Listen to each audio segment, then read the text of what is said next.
Okay, we're broadcasting. Hi, everybody. Welcome to our JET program live stream number 3. Is it? I've lost count at this point. But it's our JET program live stream Q&A. Woohoo! Yay! And this is all about preparing to move to Japan because most of you guys have got your shortlist notifications / your alternate upgrades. There'll be more, don't worry. But yeah, so we've decided to give you guys a little live stream for moving to Japan, like how to prepare to move to Japan. Okay, joining us today, we have some lovely ALTs and a CIR, actually. So I'm going to throw it over to my co-hosts today.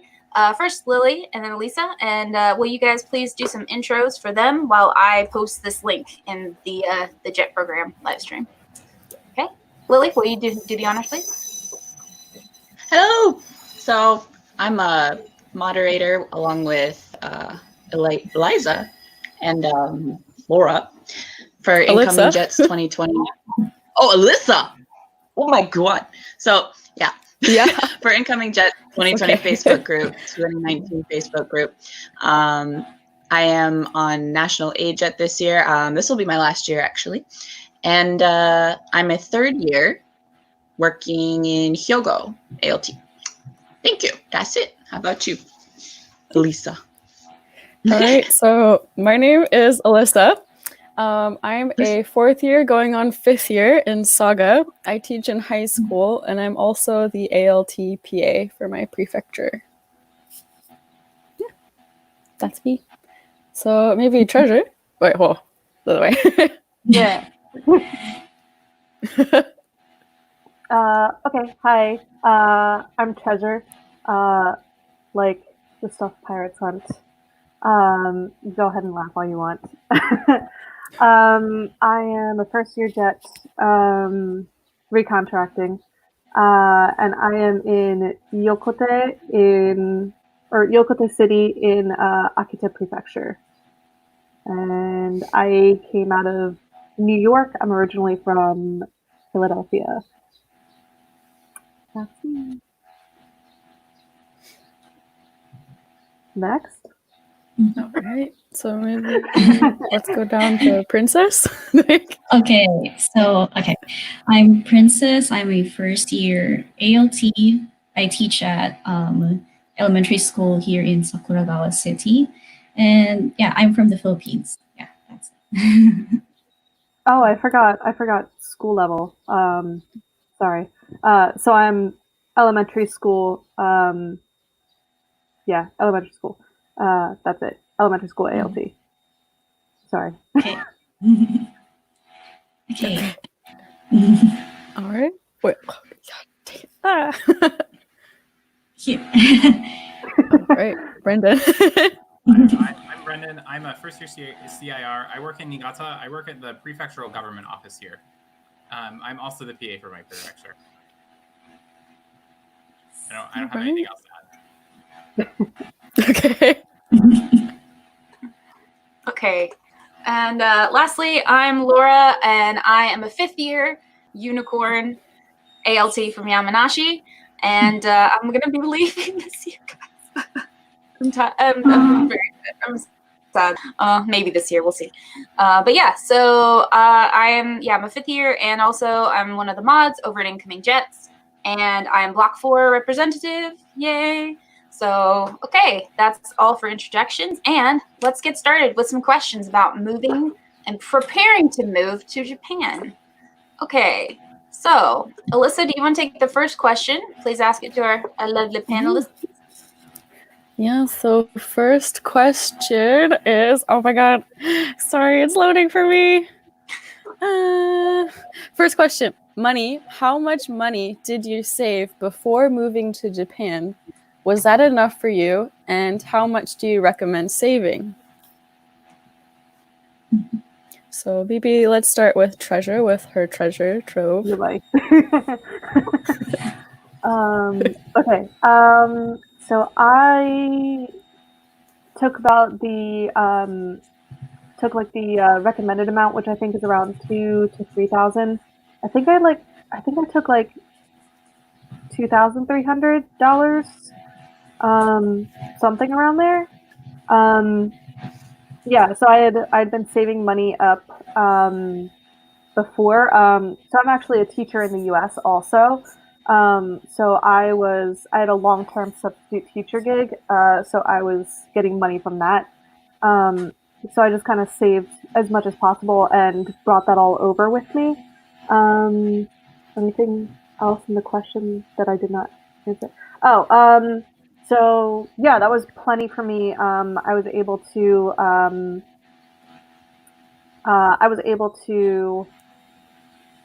buy what I needed. So I needed a little bit of furniture. What else? What else did I need when I first came here? To buy furniture, to buy food, and to pay for a couple of startup fees, like so for my apartment, for my hanko. So your hanko is your it's basically like a signature, the equivalent of a signature. So it's like a little tiny little stamp. So I got my own hanko. So I paid for that. I think car fees, because I drive a car here. I had to get a car. And anything else? Yeah, and that lasted me for a little while.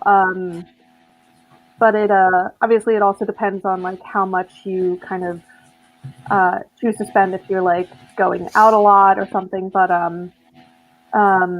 I got my first paycheck a little earlier than I think most jets do. Like our BOE, our prefecture, whoever, was pretty quick about. We get like an earlier, I guess a slightly earlier paycheck, so it came pretty fast, and then I was good to go. Did I answer all the parts of the question? I think so. So I guess around 2,000 is good. Yeah. Mm-hmm. All right. So, Princess, how about you? How much money did you bring, and how much do you recommend? Okay, so this is gonna sound really wild because like I only had around maybe $300 when I came. Really, like it was crazy. Girl. The thing is, like I had a bunch of money before I came here, and we had to for Filipino jets we had to go through a lot of process, and I had to spend my money on that. And so when I got here, I just had like around $300. And but the thing, like my CO, my RBOE, they kind of assured us that they are gonna provide a lot of things. So I live in a Leo Palace, so I didn't have to buy any furniture, and they gave us like a lot of like necessary stuff, like like a rice cooker, like cleaning materials, like your what else did they give us? They gave us a lot of stuff. So basically, I was already good to go when I came here. I didn't have to buy anything except for maybe my food and just pay for transportation because I take a bus. And I didn't need a car too. So like 300 was like, it just like helped me survive. It's not enough, I would say. Of course, it's not enough. Maybe if you have more like money, maybe around $1,000 and above, that is gonna be good. But it also depends on like your BOE because like I said, they provided a lot for me, so I didn't have to worry about stuff. And yeah, so I think it's better to have more, of course, so you can eat a bit like more freely, like eat stuff you want. I kind of had to be really frugal, and but I didn't wait long also to get my payment, like my first paycheck, because it came like the 21st. So yeah, it was maybe like only 2-3 weeks after I arrived. So yeah. All right, Brendan. I'm looking back through my bank statements now to guess. So I'm married, and between the two of us, we had about $7,000 saved. In reality, I'm looking back, and it looks like we spent maybe about 2,000 total. The bulk of that though was a couple pieces of furniture for our apartment, and just like little costs along the way. I'm trying to think of where that would have even gone. The biggest thing that made an impact for us is that I sublet from my contracting organization. So my prefectural government rents my apartment and then rents it to me. And that makes a huge difference. That's the place where the biggest chunk of change comes from Jets that I know, is people who are paying gratuities for an apartment, people who are paying deposits for an apartment, people who are paying key fees for an apartment. If you're a Tokyo Jet, for example, Tokyo right now, you find your own housing. So you can be looking at 4 to 6 months of rent up front, depending on where you choose to live. So that's kind of the big one. But yeah, we spent maybe a total of like $1,500 to $2,000. All right. Oh, you joke. That's all from me. Oh, yeah.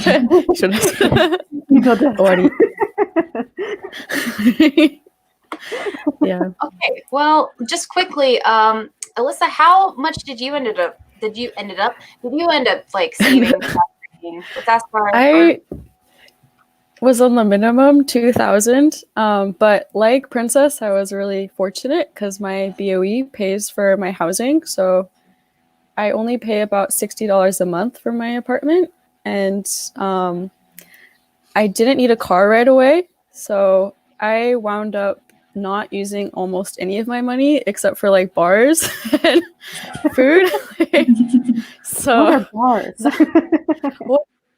Oh yes, I miss those days. But yeah, when I arrived, I barely touched my like money that I had saved. Like they don't make you pay for most things up front for the Saga BOE.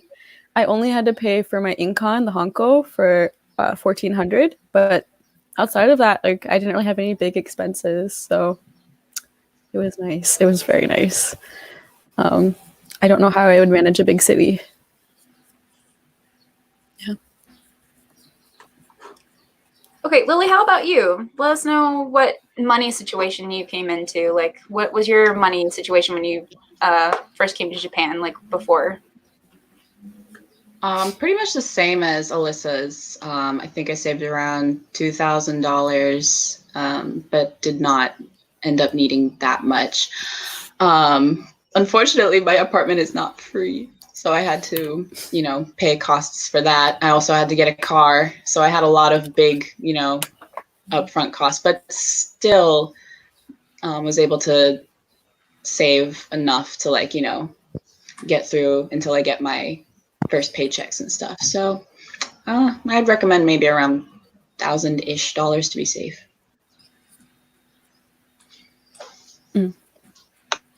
Okay, cool. Yeah, for me, I actually brought in 2,000-ish. Well, I don't think I brought any in, but I had about 2,000. And that was good for me. I did have to buy a car because I live in the Inaka, this kind of thing. And then I didn't know exactly the situation I was coming into because I didn't get my pred's apartment. So I didn't know what would be here and what this apartment would have necessarily. It ended up being empty, but I got a lot of stuff from another pred for free, which was great. But yeah, I brought 2,000 and that seemed to do me for a while. I got my paycheck about a month, not even a month-ish after coming here. So, it was just a little bit thrifty. It was a little thrifty. 2,000 for Inaka life was okay. I know for bigger cities, they recommend bringing in, I've heard people say like even 5,000. But I think that's a lot. I think if you can bring in that much, go for it. But otherwise, just basically bring in what you can. Bring in as much as you can, I think. Not too much. You can make it work. Yeah. So I see Tea Time with Nezumi asked if there are fees associated with starting up a bank account. Yes. I don't remember. cannot for the life of me remember what it was, but I believe we did have to pay, or maybe I can't Actually, I'm I not sure. think for mine there weren't, and it's going to depend a bit on your bank. Or maybe there weren't, but I remember I did. I think what I'm thinking of is like the bit of money you had to put in for the bit of money you had to put in order to like start your bank account. So they needed at least 1,000 yen, which is about $10. I think. I think that was the minimum. Mm.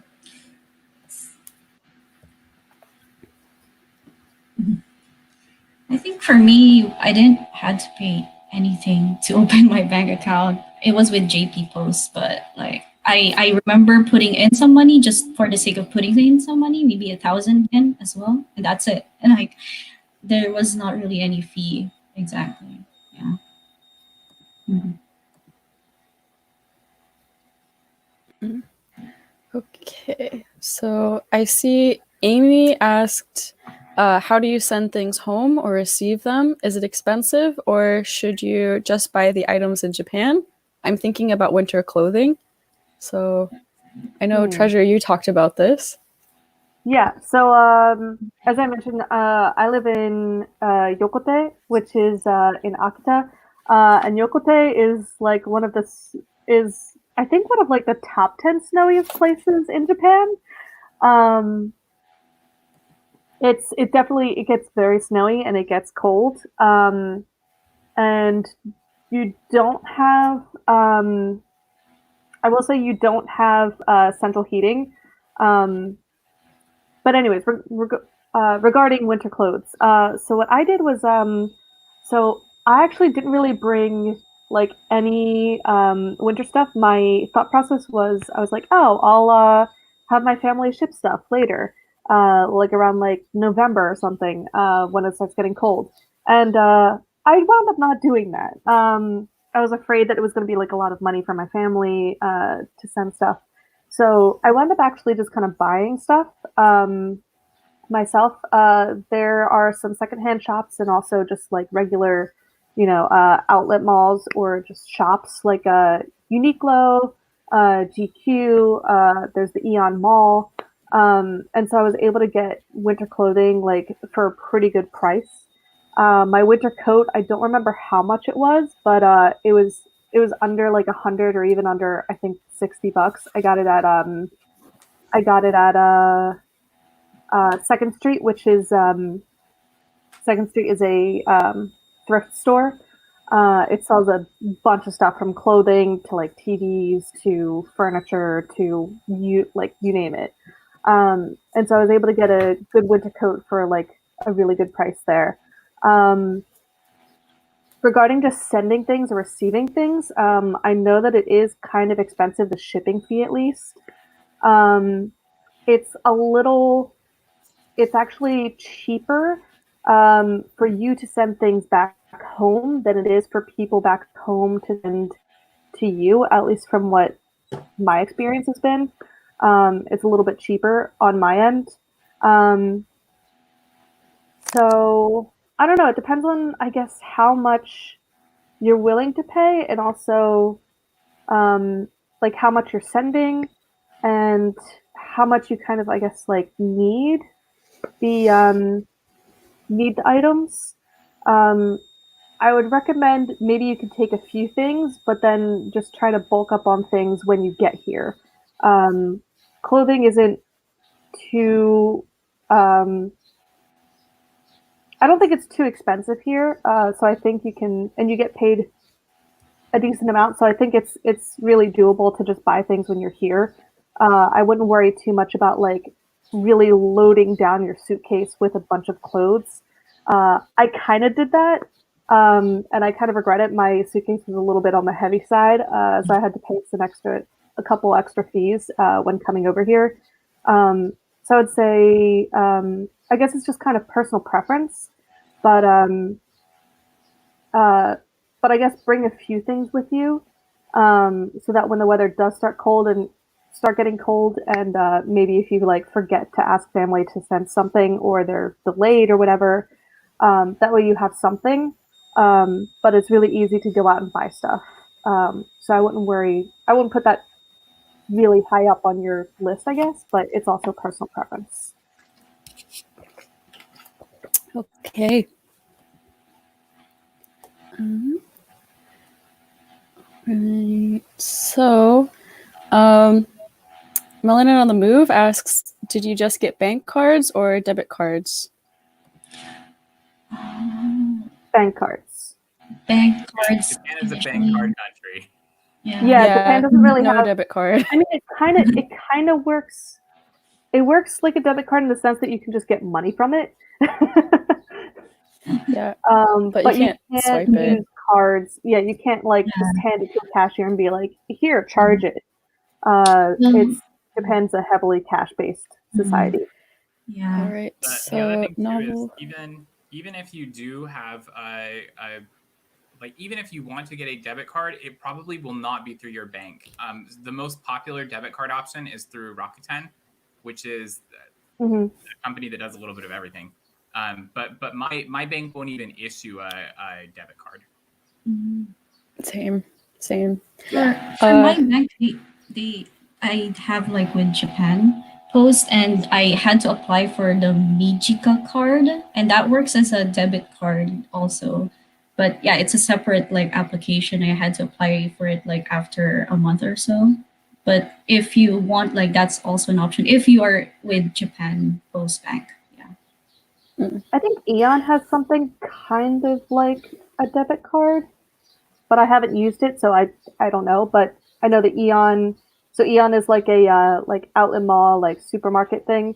So they have like an Aeon card, and then there's also like a Won card. But I don't know too much about that. I know the Won card is kind of like a point system type thing, but I think you can kind of like load money onto it and spend it at Aeon. So that's a little bit like a debit card. Yeah, it's just more work. Yeah, but that's just kind of like the closest I can think of. Okay. So the next question is, did any of you have to pay bills back home, car payment, student loans, and how did it go? Well, for me, I don't really pay anything, but I do send money to my family. So yeah, that's the only thing I do. And send by like this app called Smiles, because it's probably the cheapest for me and has pretty good rates. So yeah, but I don't really pay any other bills. Yeah. So Brendan, what about you? I had like the last month of bills basically that was a few $100. We both have student loans. I don't have a lot, but my wife has a decent sized chunk. For people who have big student loans, trying to get on an income-based repayment plan on an IBR might be a really good decision for you. Jet salary is reasonable, but even in Japan, kind of towards the lower end of the scale. And an IBR might take your student loan payments from your several hundred a month down to something that you can afford to eat food that isn't instant noodles.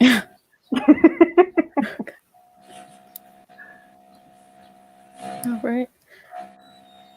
I second the IBR thing. I do have student loans, but I only pay like I think it's like $10.60 or $12.60 So I only pay I pay less than $15 a month for my student loans each month. So I did the IBR, the income based repayment plan. So you put that in and it substantially lowers your monthly student loan payment. So I definitely recommend that. So I was fortunate enough to have some money that I still had saved in my bank account back home. So I didn't worry about it for a while, but I took most of my money with me to Japan. But then, obviously, at this point now, I am putting some money back into my bank account, like sending some over. So I use a service called TransferWise. So TransferWise is a website,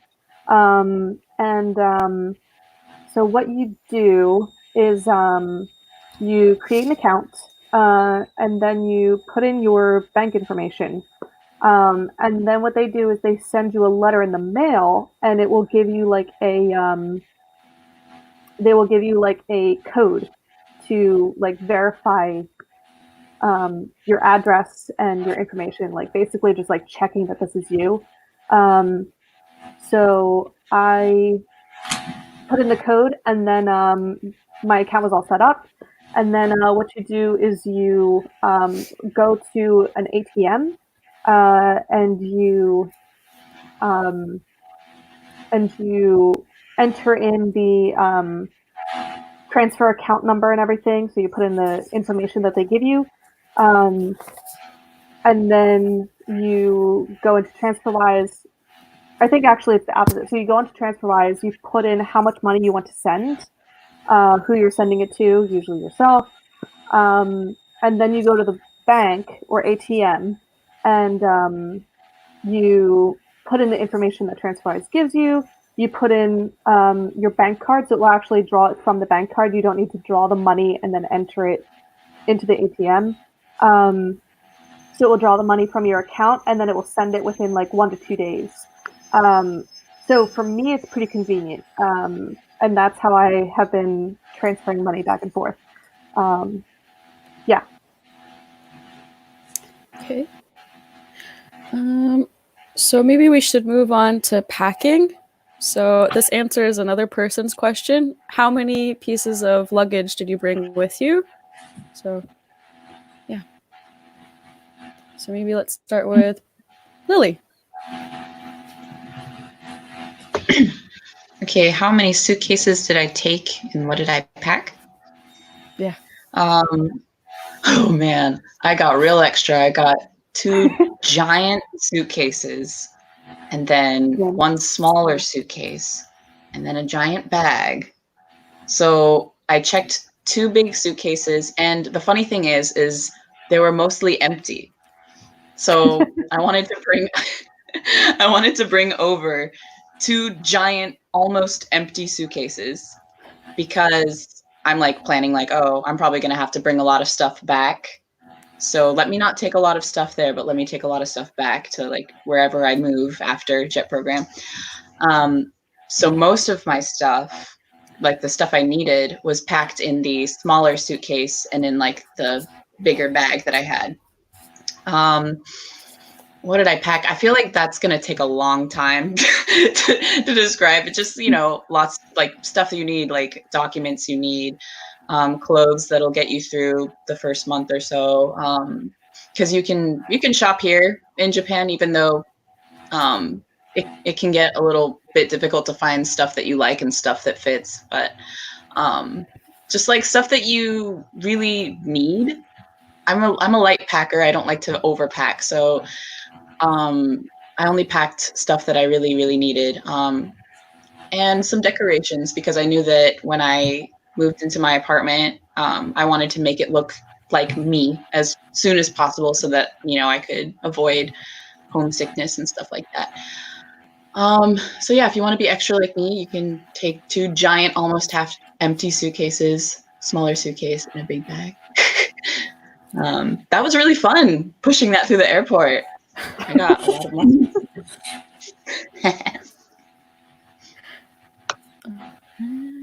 So what about you, Princess? What's it like for the Philippines? Okay, so I had 2 suitcases. So one was like a large suitcase, and the other one was like a little bit smaller. So in the big one, I put mostly my clothes and a lot of food because I feel like I could miss like my home food. And so yeah, and then on my smaller suitcase, I brought in some like this most of the stuff that I will need for the orientation, and maybe some stuff that I would need immediately than the other one because I don't know when I will get my big suitcase. So yeah, like and I also put in some omiyage and stuff. And I didn't really bring a lot of house items. It's just mostly like very personal stuff like books, clothes, shoes, and yeah, and my camera, those stuff. So I I didn't really bring too much, and I don't really regret leaving back a lot of stuff. The thing is, like, I used to live in Korea. I used to live in Korea, and I legit left Korea for jet programs. Like I left Korea, and then I went back home in the Philippines. So I already threw out a lot of my stuff, and what's left is just basically the stuff I need to bring to Japan. So yeah, I didn't had much trouble like trying to put in stuff because I know what I'll put in. Yeah, that's it. Yeah. What about you, Brendan? How was it packing for you and your wife? So I took 3 suitcases and she took 2. And the difference is that I had a suitcase that was basically a big pile of computer hardware. I brought basically a mid-sized computer minus the case and a small NAS like a small file server. Basically, I had one suitcase that was all just like hobby stuff, and then 2 that were clothes and things that I actually needed. That worked fine for me. The one thing about packing it though is that along the way you have to make if you plan well in advance, you won't have to swap things around. But I did not plan well in advance and did, because you'll go to like if you have a pre-departure orientation through whichever consulate you belong to, you'll have one set of luggage there, and then you'll go to Japan, and then they'll want to send bags ahead, and the goal is that the bag you keep should be the small one. I did not, because I literally couldn't pack that way, and so that came back to kind of bite me. So when other people had their carry-ons, I was cruising around with my 55-pound giant bag, which is not an easy way to navigate Japan. So, but yeah, three suitcases. About 2 were regular stuff, and then 1 was mine. I would recommend the third one though for the cost, for the extra $100. If you're saving yourself, or however much it is for you, it probably won't be more than a couple hundred to check a third bag. For that difference, if you are saving yourself that amount of money and things you will have to buy again in Japan, it pays for itself. Okay. So, Treasure, you talked a little bit about your packing experience, but is there anything you regret bringing? I think I just brought a little too many clothes.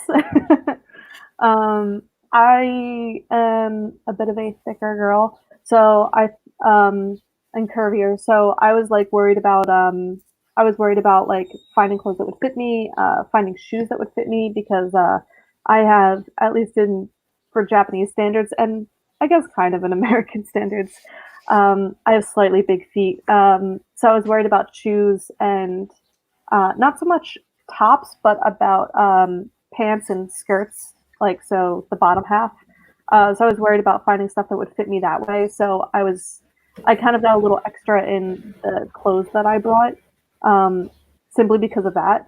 But it's a little challenging, but I like to find stuff that fits. But I've managed fine. There are definitely options still out there. So yeah, I guess that's the only thing that I kind of regret. I mean, I don't necessarily regret it, but it was definitely a little bit of a struggle. So I had so I had 2 large suitcases, 1 small suitcase, and then I think I had my purse, and then I had a backpack. And so in my backpack, I basically just put like all my electronics in there. So I was an idiot. I brought my like Xbox One with me, and so I was worried about bringing it like in the suitcases, so I put it in my backpack. So I had the Xbox, I had my big camera, my big fancy new camera that I bought before I came here. So I brought that, the camera, and my laptop, and then I had like a book or something in there, and then I had like my important documents. So so it was just very heavy to carry around. So especially once I actually got to Japan, we were walking through the airport, and I was like, "Oh God, I have so many regrets." Um, but not really, because I definitely needed to bring all those things, or I wanted to bring all those things. Um, so I made it work, but I was definitely like sore after carrying that. And as soon as I was able to put that bag down, I was like, "Thank God." I was really happy to put that away at last. Um, and for me, I had a slightly bit more of a struggle because for the first 2 days after I got to my placement, I did not go straight to my apartment. I actually did like a homestay for 2 days. So in my little suitcase, in addition to the stuff I brought for the orientation, which also so I had to bring stuff for the pre-orientation orientation. So basically, like the day I left from New York, this was for the New York consulate. So the day before we actually left, we had an orientation, and then they put us up in a hotel for the night, and then we flew out the next day. So I had to have stuff for that, for a quick overnight stay. And then I had to have stuff for my homestay, my first 2 days. So I packed I wanted to bring omiyage, just like a little something for the family I was staying with. Um, and then I had to bring, like the regular like overnight stuff. And my main concern was just like I heard that it was going to be really hot and that there wasn't really like main AC. So I wanted to bring like a couple different things, a couple different pairs of clothing, because I was worried about like the heat and like sweating through my clothes. So yeah.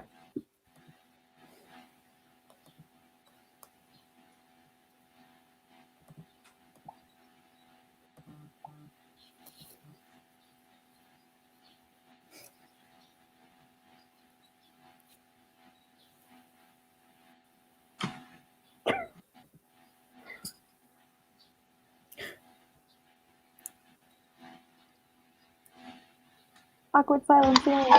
Okay. Should that be it for the packing questions? Should we move on to the what to do while you're waiting? All right. Let's move on to what to do while you're waiting. What things did you do while you were waiting to come to Japan? How did you spend your time? Princess, do you want to start? Okay, so for me, like there were a lot of stuff I had to deal with before coming to Japan. Like because for us Filipinos, we have to get registered with the government that we're working abroad, and so like we had to like full medical examinations, and then like go to this certain like government agency to get like what do you call this, to get registered. And so there were a lot of like documents related to that, so I was just like running around and getting all those documents, and that was just really stressful. But then like yeah, like we had to do that, so it took most of my time while waiting, especially after I got my placement. So all of that just like went through like real quick, and I didn't really do much while waiting. So I was like also doing some freelance work.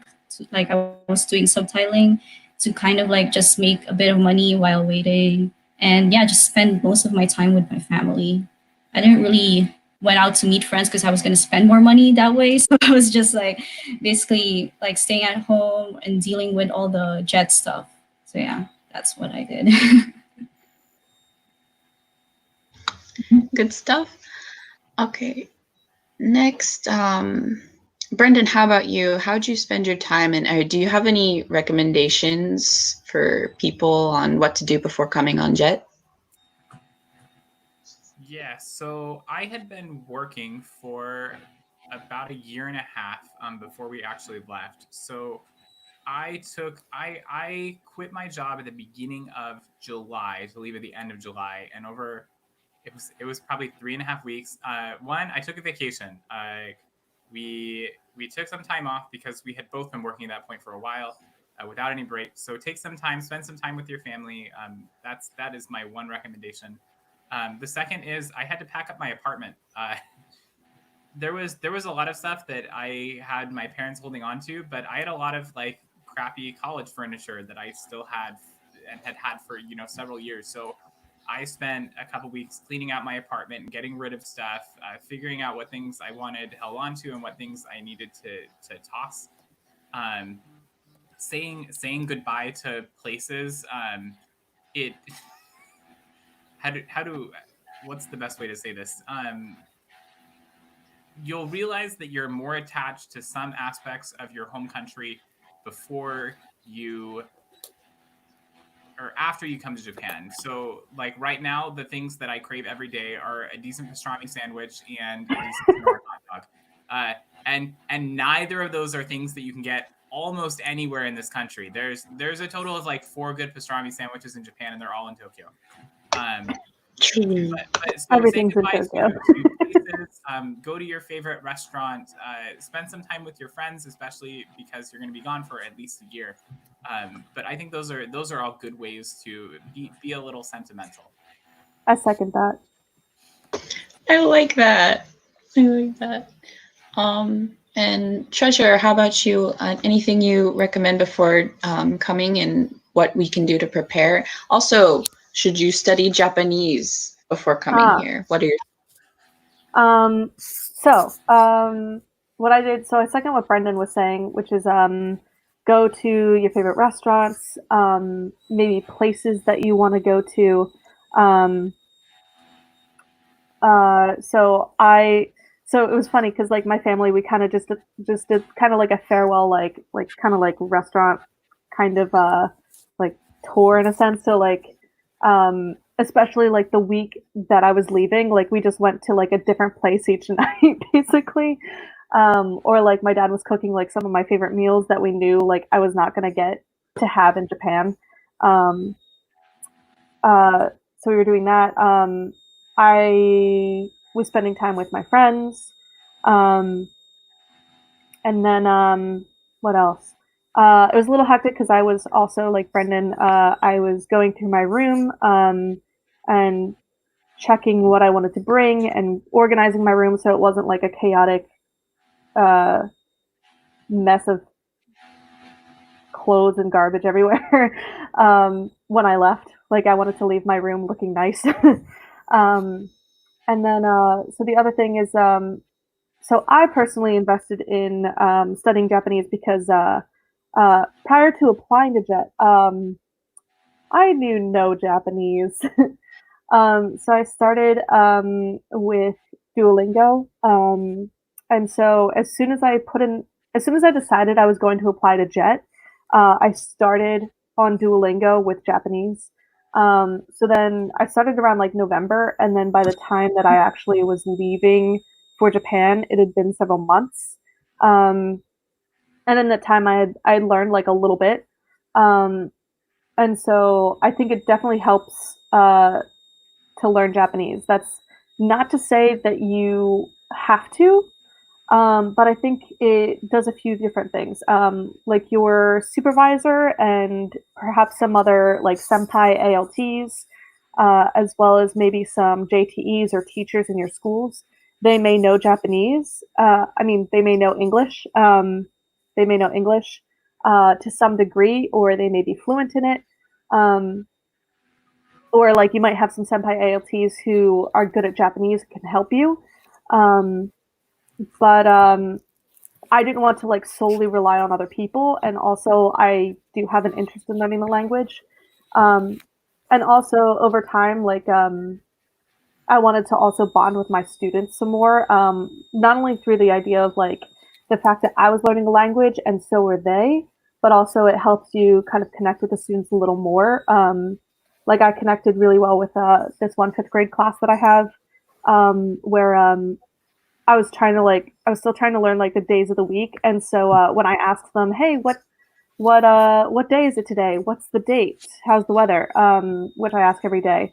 I would ask them, and they would tell me, and then I would try to write, the kanji for the day on the board next to it in parentheses, and the kids would go like, "That's right, yay!"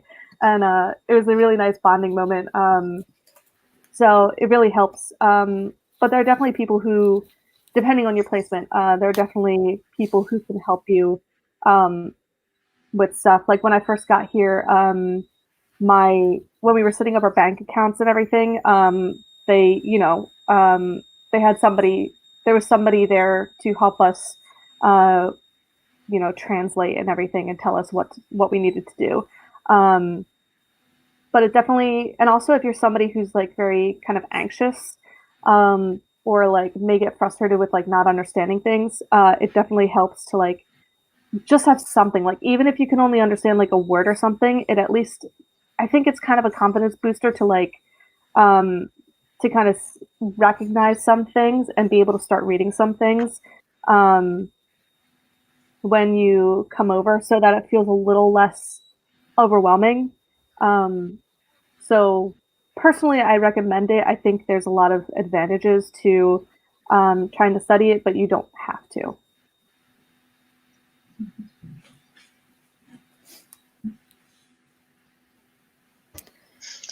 Okay. So I see some questions building up on the side. Or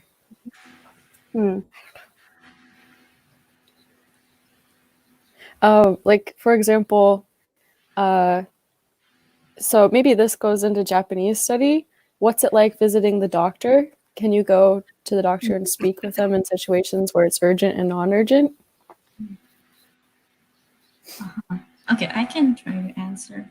Like, I got allergies right after I came to Japan, and I tried to tell my CO, like my supervisor there, that I'm having these allergies. So they immediately tried to come with me to some clinic, and they tried to find me a doctor that could speak English. And we did eventually find a doctor that speaks English, but like the process before getting to the doctor, like talking to the nurses, they were all in Japanese. So my first few visits, I was always with my coordinator, and he was translating for me. And but like the other, like the next sessions that I went to the clinic, I went on my own, and I had a little bit of Japanese, and I was carrying a translator app on my phone. So when I'm dealing with the nurses, when they're asking me questions, I try to like use the translator, and like body language and all. And so but the doctor, he speaks good English, so we get to talk like clearly about what's going on, like what's with my allergies and everything. So that kind of helped. It's just that the thing about finding a doctor who speaks English at the beginning, like it takes time, but I got lucky that I found one. So yeah, didn't really became a problem for me.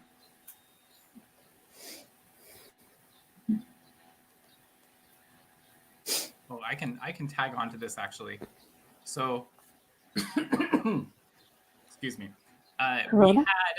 We had someone. So I work I also am on loan sometimes from the government office where I work to our local foreign resident consultation center, and there's one of the. It has a different name in every prefecture, but there's one in every prefecture. We had someone call us the other day who was looking to see a specialist, and that can be harder.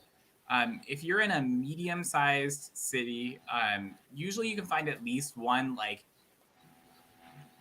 internal medicine doctor, or like a common type of doctor. You can find someone who speaks English, and sometimes you'll go to a hospital not expecting anyone to speak English. Like I went to see a doctor a couple months ago, and I was not expecting there to be any English. And then of all people, the doctor was like speaking pretty decent English. So you'll be surprised sometimes that you'll find random places that will speak English, but if you have to see a specialist, that can be harder. On the other hand, I've had to go interpret for people at the doctor before too. There is an ALT who lives in the same building as me who sliced up his hand once on accident in the kitchen, and basically was like, "Hey, can you come to the doctor with me?" And I did.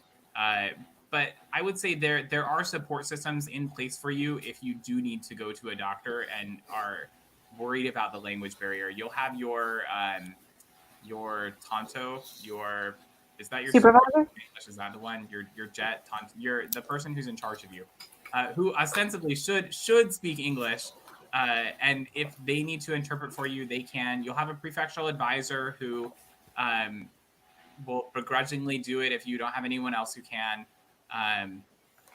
So in a non-emergency situation, you should usually be able to do that.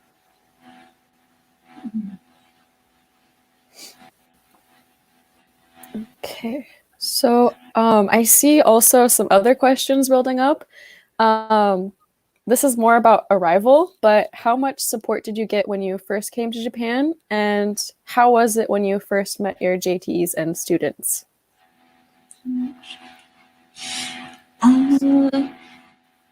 Let's see, like support in terms of like helping you adapt.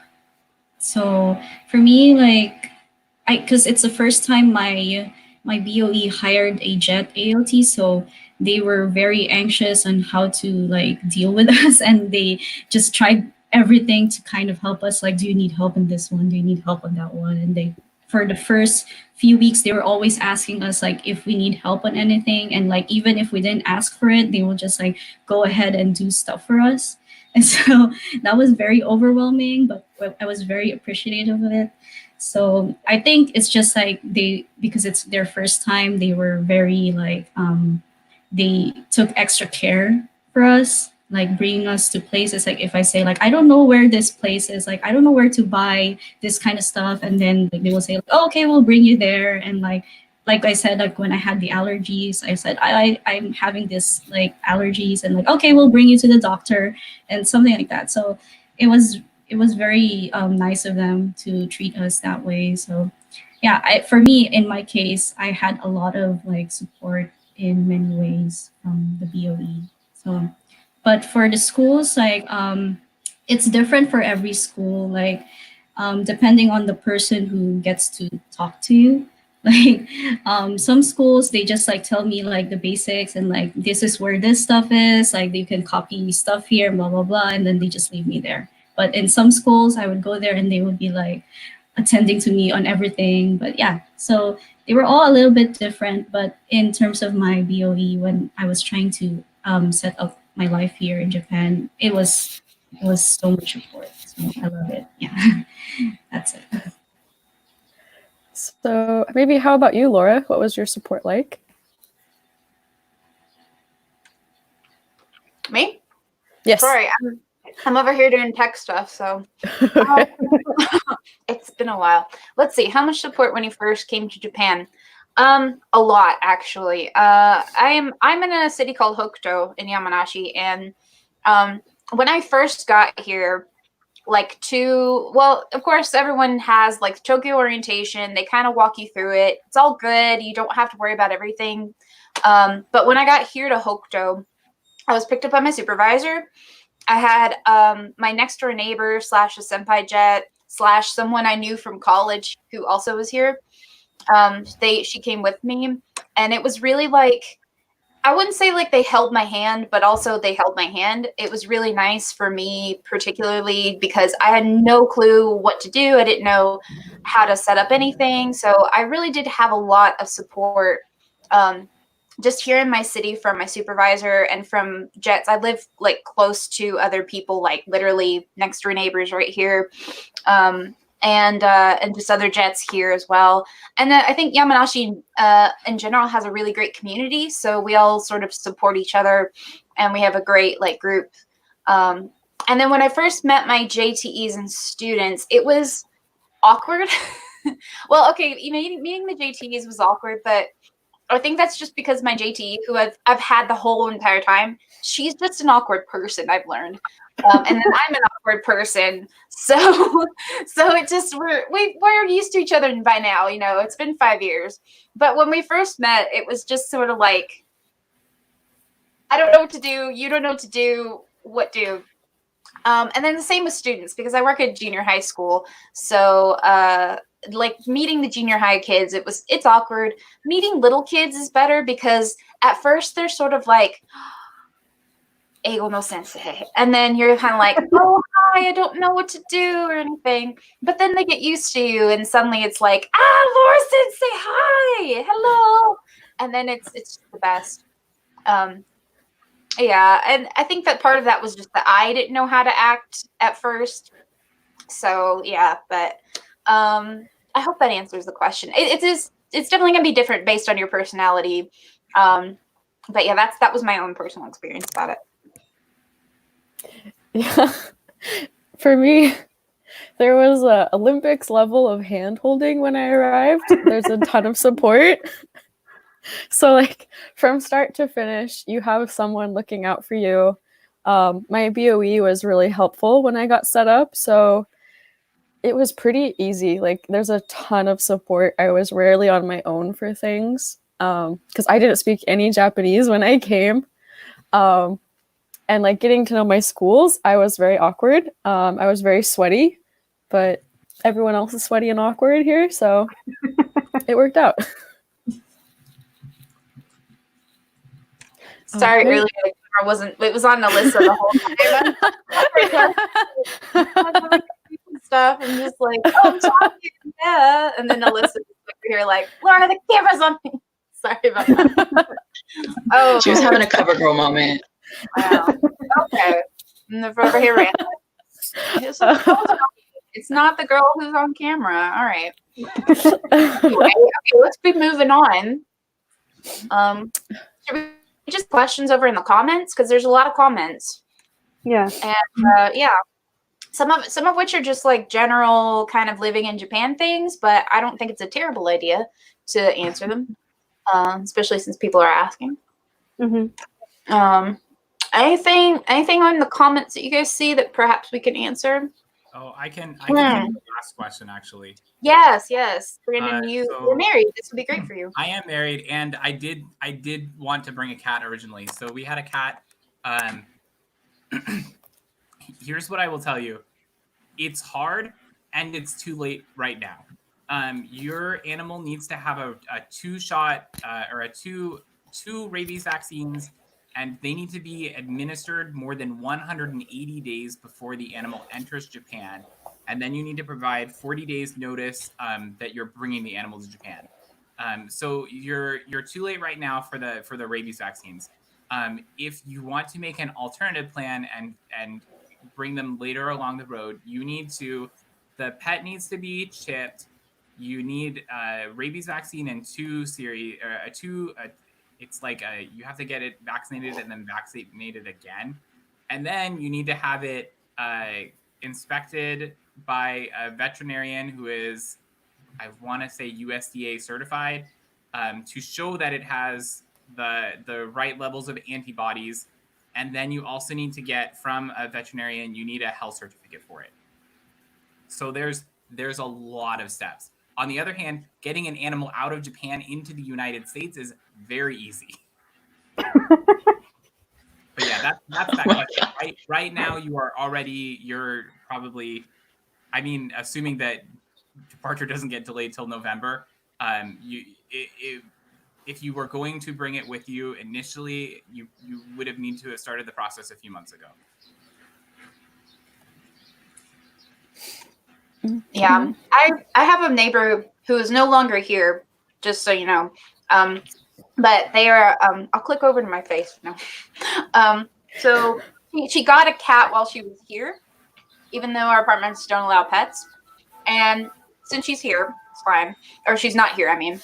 And yeah, it was pretty easy for her to actually get the animal out of Japan. They did have to go through different shots and things, and had to get a special like plane ticket that allowed you to bring pets on board. But I mean, it wasn't that bad. I think as far as like getting animals, like bringing your animals to Japan, it is, like Brendan said, it is really difficult process. And it's probably too late now. But if you don't have pets, or if you are wanting a pet, and you are in the situation where you could get one, like your apartment allows it, then it's possible to get one. It is expensive. Animals here are really, really expensive. But there are places that do, like you can foster animals or you can adopt. They're not as common as like back in the US, but there are certain places, or sometimes you can just find them and they're really cheap. I know someone who got a pet who, normally dogs can be like $2,000 here. Honestly, it's crazy. But this person found a dog for about $200 because that dog was a little bit older and stuff. But he's a good boy. He's the best boy. So it was a good investment. Just wanted to put that out there. Oh yeah. Oh, and actually, let me tag on to that real quick too. If you are subletting from your contracting organization, if they provide the apartment for you, a lot of apartments in Japan are no pets, and I wouldn't encourage anyone to violate their lease. Yeah, I know of someone.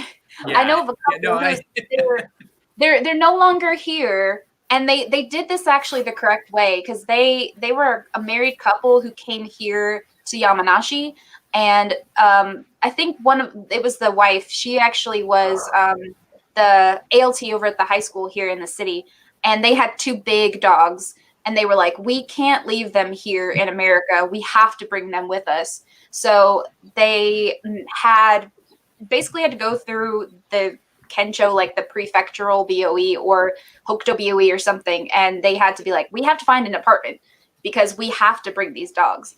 So I don't know how the process went for them, but they made it work. They somehow made it work, and they found an apartment that allowed pets, which is not common unless you own it, unless you own it in the building or if you own a house or something. But I'm not saying it's not doable. It's just difficult. Like Brendan said, it's difficult to do it. Okay. So Amy asks, how did you make friends? Did you become friends with the other ALTs in your prefecture? Or did you become friends with the locals? How did you deal with loneliness? Treasure, how do you answer this question? Yeah, so I did make friends with the other ALTs, both like in Yokote and also like in the surrounding area. And we also, so the other thing is like, in addition to like the other ALTs in your area, they're also like, they will also hold like, not your like, your prefecture, they will have like a group community, that's a little, redundant, but, they will have like a community for you, like on Facebook or something, and they will have they'll do events. So like there's like an Akita group that will have events. So they had a welcome party for everybody that was new. So we like all gathered in one place, like in Akita, and got together. And there was another event like back in like November or something where we did like a bike ride around town and then went to an onsen, so a hot spring, a spa, and there will be like movie nights and stuff. So there's definitely opportunities to do that. There's also in our area there's a group called Charity Akita, and Charity Akita. Obviously, they like to give back to the community, so they volunteer in different ways. So they'll have like different events that come up. Like after the orientation, they did like a little welcome event. So we just like played games and stuff. We also did like they do a bunch of different events. I didn't go, but they did a beach cleanup in like Oga. So there's a bunch of different things, and there's also a lot of Facebook communities. So like even if you can't like get in touch physically with people, there's also, especially like in the times of Corona, you can also really bond with people through Facebook. And then in terms of becoming friends with the locals, so I did. So I got involved with, and this is the work of like other ALTs, like senpai ALTs. But there is a Yosakoi group, which is Yosakoi is like a modern / traditional, like it's kind of like a mix Japanese dance. it's very fun, and it's also a really good workout. Definitely great cardio. So there's a Yosakoi group, and it's really for the kids, but they totally welcome like ALTs and adults to come in. So I think there's some of the parents, like some of the moms come in, and they do Yosakoi with their kids, and then and I think we got involved because one of the ALTs, it's students from their school. So then they get the added bonus of like getting to spend more time with some of their students. And so we got to like, and it's every Monday night. Right now, it's currently we haven't gone for like a month or something because of Corona, but it's a lot of fun. We get to interact with the kids, and even if you don't know a lot of Japanese, you don't really need it. You get to like just bond with the students and everybody just through like dancing and laughing at like trying to learn the steps and stuff. And I also again, this is the work of other ALTs, but there's a taiko group, and taiko is traditional Japanese drumming, and so I actually got to be actually join the group. So again, it's students from elementary school all the way to high school, and some of them are students of the ALTs. And we got together every Friday, and we got to we started learning taiko, and like some of us will go to performances with them. I'm not good enough. I kind of like just started, so I haven't gone to any like events with them yet. But I did get my own sticks, and the wife of the guy who runs it, bless her heart, she's the sweetest bean, and she actually made herself. She sewed like these little like cases for the sticks and like put our names on it. So we got like a little satchel like to hold our sticks, our taiko sticks, and it actually like says my name on it in English. And she made that for us, and just for free. Like, she's the sweetest thing. She gave us that because me and one of the other girls, we had been coming. Like, if you come long enough, they will really like bring you into the group. And yeah, so I'd been coming enough that she felt it right to like give me that token, which I am like I'm so happy about. And I miss the group a lot because of Corona, we haven't met in a while. And yeah, it's a really fun group. Like, you get to befriend some of the locals, you get to spend more time with the students, and you get to pick up a new hobby. And so that's been really, really fun for me. And so that's kind of how I've dealt with the loneliness, like just making friends with the ALTs, getting involved in some of the clubs or groups. There's also like local gyms that you can go to, and you can do like once I went to a what is it called? Not yoga, but like Zumba or something like that. We went to like a Zumba class or something. And so again, that's another opportunity where even if you don't have a lot of Japanese skills, it's very easy to interact with the people. So that's another really nice way to interact with the locals, even if you don't have a lot of Japanese ability. Yeah. Okay, yeah, I'd say something that everyone can take. It's okay. I would say, like, for sure, say yes to as many things as possible when you first arrive, both jet and local things. Be open to new experiences, for sure. Yeah. Yeah. So what about you, Princess? For me, because we are the first jets in this area, so there weren't really any preds or anything, so I had to make friends with the other Interact ALTs. So they were like, yeah, and some of them lived in the same apartment, so I became close with them. And for locals, like let's see, I didn't really make a lot at the first time, but when I did this one presentation about like international, like cultural kind of like presentation, there were some Japanese people who got interested in connecting with me. So after, they gave me like some of their business cards and like email, and like asked me to contact them, and I got like close with like a few of them.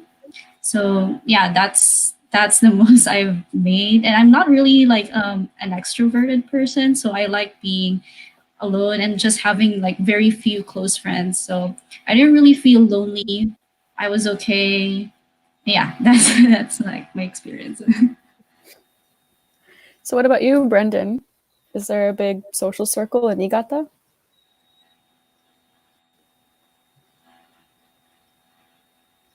Yeah. I just realized my mic Oh, was no, muted. Brendan. Okay, I was like, okay. I was gonna say, I was like, I don't hear anything. HI here is pretty active. I as a CIR, I work in an office with 5 other CIRs, and we do stuff from time to time. But other than that, I don't have a particularly large social circle. I would say that the language barrier is always an issue, and even as someone who is very competent at Japanese, the language barrier is still an issue for me sometimes. But things that other people have said are all good advice. Get involved with a local group. We have a lot of Jets here who are also involved with Taiko. You can find a local group for almost anything, for games, for hobbies, for general meetups.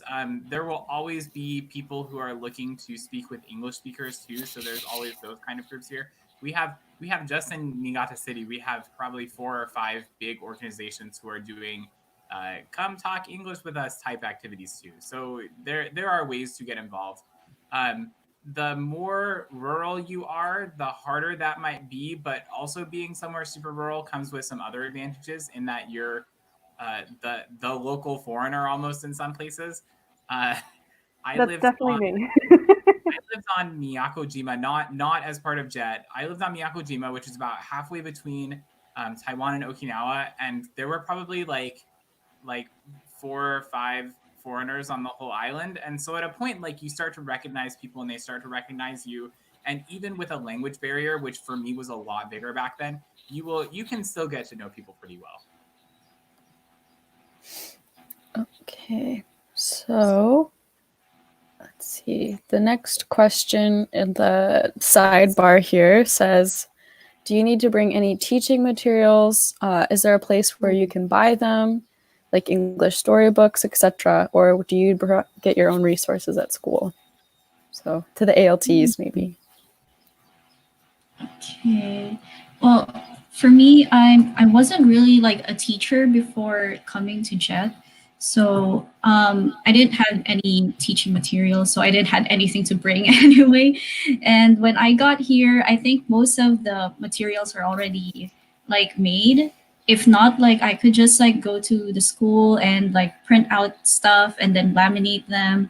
And I just did that as I went along the lessons, and that worked for me. And there were like the other Interact ALTs, they have their own like materials as well. Like they're not supposed to give it to me, but they are sharing it with me. So I got help from that. And I was told by my supervisor that if I needed books like storybooks or such, like I could go to the library and borrow it. But I never tried that because I found that just the lessons in the book is already like enough like content for every class.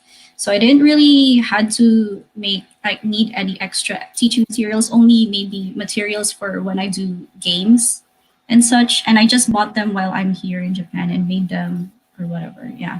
So I don't think you have to worry if you don't have any teaching materials or if you forget to bring some. Yeah, you can always make them while you're here.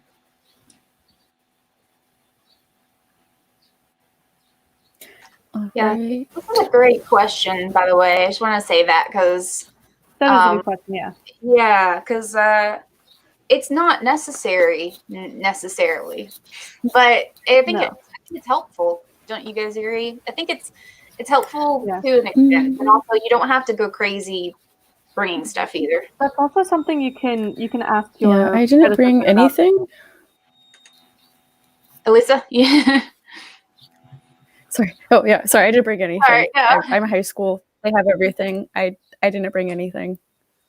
They'll most likely provide you with a lot of stuff. Like at my school, at my school, like I don't get a lot of as much freedom as I would like to, I think, in like getting to create activities and stuff. Um, but as someone who was a teacher back in the States, I was like thinking about it. I was like, ooh, what should I bring? What should I bring? And then like I kind of learned like you really don't need to bring anything. I did bring like a book or two, but even the book that I brought, like I brought Dr. Seuss. What book did I bring? It was half for me and half like maybe I could use it with the students. Oh, the places you'll go. But then I realized that it's actually honestly like above the level of my elementary school students, so it was kind of pointless. But I keep it at my desk anyway because it makes me happy. Um, but yeah, they really provide you with everything, and when you do get time to make stuff, like you'll get a good amount of time to on your own like app outside of classes you'll get time to like make stuff, in which case like you can just use your computer, or they have lots of crafting materials in your school, so you can definitely um, make the things yourself, or your teachers might even like ask you, hey, can you make this thing for the English classroom or for the English board. um, the most I think that you might have to do is like the English board, um, and that's something you can just go crazy with, get ideas from online for. um, but yeah, I wouldn't worry about bringing anything, um, unless there's something you feel like is personal to you that you would like to bring, like to show students about where you're from.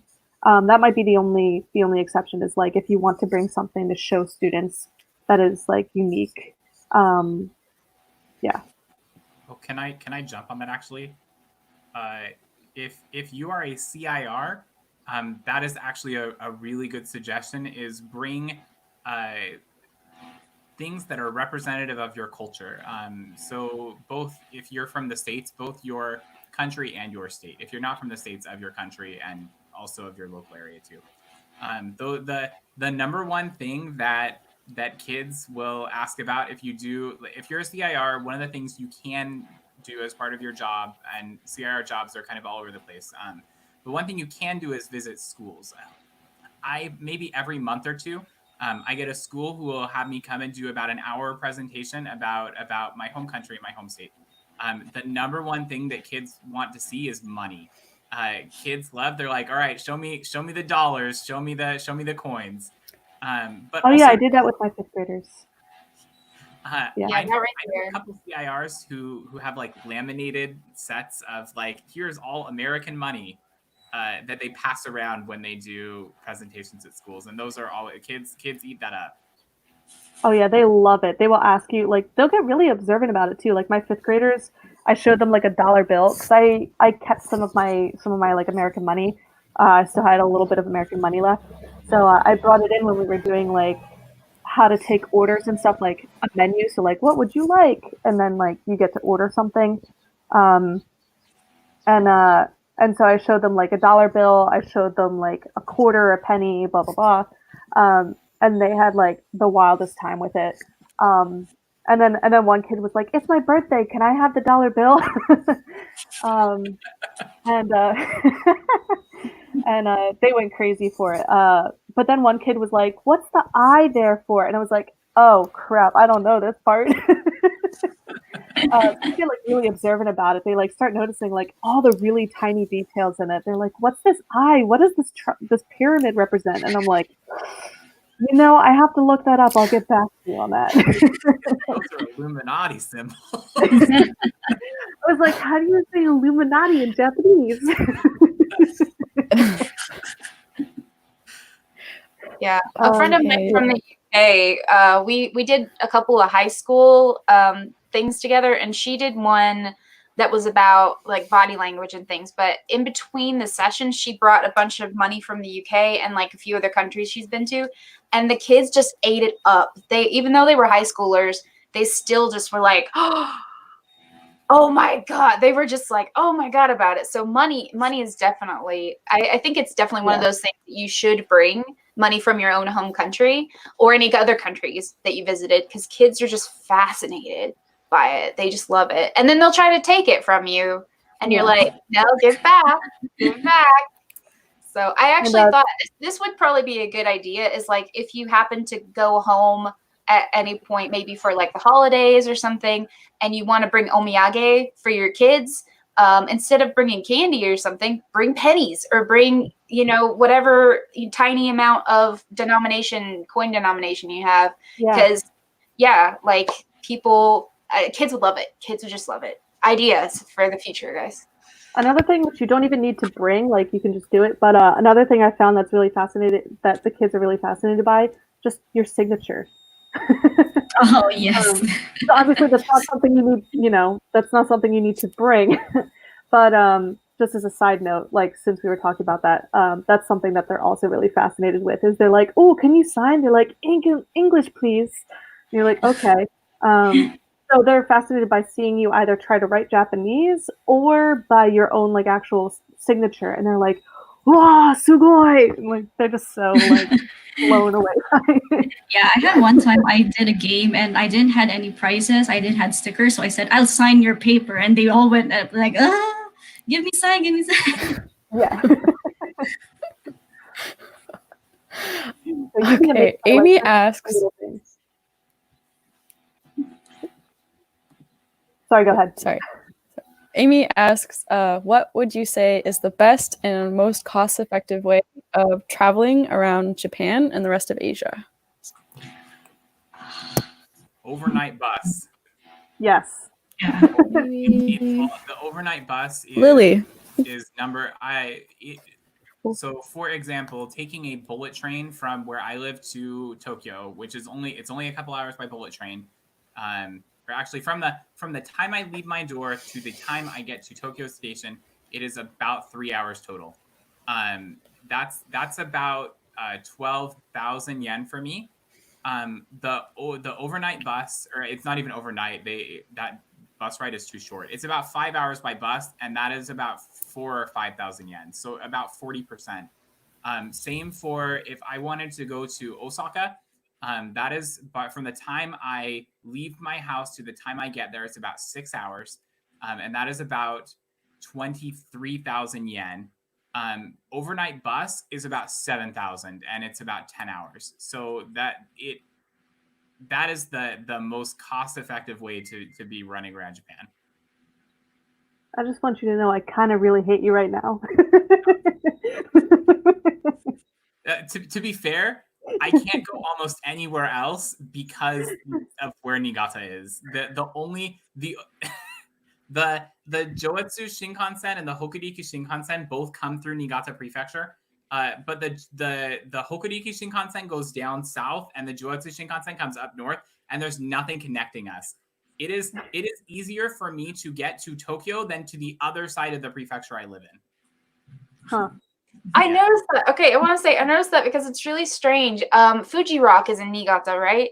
And it's so easy to get from Tokyo to Niigata through the Shinkansen, but like you can't get to Niigata any other way. I looked into taking local trains and it's ridiculously long. It's like 8 hours on local trains or even express trains. It's so weird. It's just so weird. And I need to point that out, Brandon. It's just Niigata is weird. I've lived in a lot of cities in Japan, and public transportation in the Niigata is the weirdest of anywhere I've lived. So it's strange.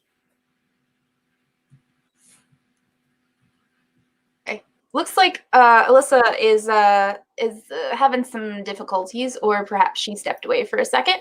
So, there she is. Hi. Okay. So, shall we move on to the other question? Or does anybody have anything else to add about traveling around Asia? I feel like just generally flying is Planes good. Yeah. You would expect. Yeah. I wouldn't say it. I mean, you just got to find good times for flights and cheap flights. Peach Airlines. Peach, yeah. Sometimes you can catch Peach for like real cheap to Korea, in better times, that is, when things are not so virusy. I'm a pretty big guy, and on a Peach plane, the leg room on Peach is so small. My knees will be like all the way up into the seat in front of me. Oh no. Yeah, which is fine if you're only doing it for like a couple hours. Like it's not That's that big like of a bother. But yeah, the leg room on Peach. Okay. So maybe speaking of language barriers, is there an app you recommend for translation? Yeah, good question. There's Google one. Translate is a very good friend of mine. Google Translate is good for general, yeah. Like they also have that one in their app where you put it like use the camera and direct it at the text, and they will like simultaneously Bless that translate it. feature. Yeah, Bless that's it so hard. But there's also one that the government made. It's called Voictra, and it's like for voice, like just speak what you want to say, and then like they will like say it in Japanese. So I used that when I was in the doctor, and that was pretty good. I think the translation quality is also pretty good with Voictra, so I would recommend that one. Yeah, I don't know what they were using, but one time when I went to the doctor's office, this one very, very sweet nurse, she just had her phone in her hand the whole time, and she had this like translate app, and she was like speaking into it, and then it would like give her the translation for English. I don't know what app it was, but there's a bunch of different apps out there, so you can always just kind of like try to, I guess like, I don't know, you can experiment, I guess. There are some that offer like offline features, which are definitely um, helpful. I mostly use Google Translate, but I have like some other thing that, as far as I can tell, it just says Japanese and it's like a red icon. I can interrupt just for a second. I use an app called Jisho. It's also a website. Very, very helpful if you just want a general Japanese dictionary. Yeah. So it looks like this. Well, that's history and stuff, but you can just search and search for things in English or Japanese, either one. Highly recommend. In general, there's no shortage of apps that you can use. The thing I will add is Google Translate is good for big chunks of text. If you have like a couple sentences, Google Translate will do like it's like 80 to 90% right. For individual words, though, Google Translate will be iffy sometimes. The alternative, though, is that most dictionary apps all run on the same stuff under the hood. They all run on the JDIC project, which is I think Jim Bream at Monash University. Oh yeah, Jim Bream. They all use that data. So if you're using Emiwa on iOS or the one with the octopus icon on Android or like almost anything else, they all run the same data under the hood. Oh, I didn't know that. Interesting. Okay. All right. So there's a question from Sarah again. Did you get your first, second, or third placements? So maybe we can all answer that one. Well, I'll just quickly say, I had no idea what the heck I was doing when I applied. I just really wanted to just live in Japan, so I was just like, put me anywhere, as long as I get in. And it wasn't until the interview that I was like, it wasn't until the interview where I was like, you know what, actually, like Osaka sounds pretty nice, or like the Kansai region, and clearly that didn't happen. So yeah, I didn't have a preference, so yeah. Okay. So for me, I wrote down two places. I wrote down what was that? Yokohama and Yamanashi. Very random. And so like I was just trying to avoid Tokyo, and it was just mostly like around the Kanto area. But I later learned that Yokohama doesn't really like hire any more jets, if that's true. So that was like bye, and like Yamanashi didn't really happen. But they put me in Ibaraki, which is around like the Kanto. It's a Kanto area, and the thing is like my placement was actually requesting for someone specifically from the Philippines and from this specific city, which is where I came from. So yeah, that's how I ended up here. That's probably how you ended up there. Otherwise, you definitely would have been in Yamanashi because nobody gets Yamanashi. As in, like, nobody requests Yamanashi, even though it's a great place to be. Mhm. So I'm surprised that I'm not surprised, but I am surprised you didn't get here. So what about you, Brendan? Yeah, so I didn't put any specific cities, but I did put in the extras. Since I was with my wife, I said the most important thing to me is that me and my wife can live in the same apartment. And if you can do that in a city, that would be great. And I did end up in a city. I mean, it's like Chihotoshi, like a regional city. So it's a city though.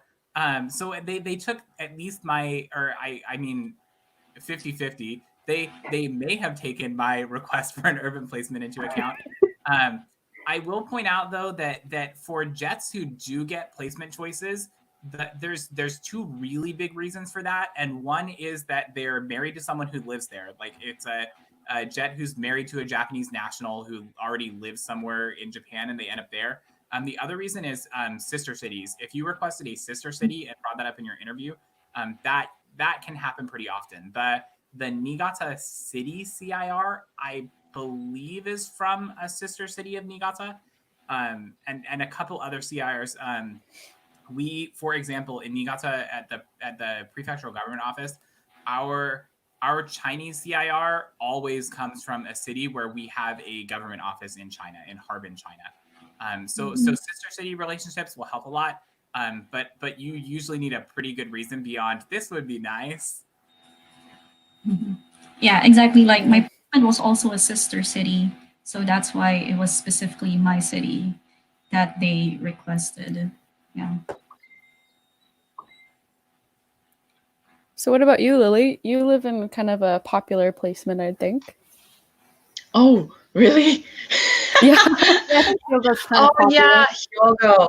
Yeah, okay, so funny thing, my first choices were Osaka, Kyoto, and then randomly Mie, because I thought Mie would be close enough to those two prefectures, which in hindsight, that's kind of stupid. So I studied abroad in Osaka, and I just kind of wanted to stay where it was familiar. But however, I got the email and it was like, you're in Hyogo. And the first thought was, oh, I know Hyogo. There's like Kobe. Okay, that's fine. And it's close by. Okay, that's fine. But in reality, my placement was on Awaji, the island, Awajishima. And I was like, wait, what? So I did not get my my preference. There's a little comment down there that I just kind of want to like tag on to my answer. Did they consider at least your rural or urban choice or whatever? And I don't think I put down like a big city because I kind of wanted to avoid Tokyo at all costs for some reason. I don't know what it was. I was just like, I just don't want to be in a big city. So I think I put like rural or suburban type thing. So I think maybe they were like, okay, here's rural, and just like put me right on the onion island of Awaji. But surprisingly, there's a lot of ALTs on this island, so it's not that bad.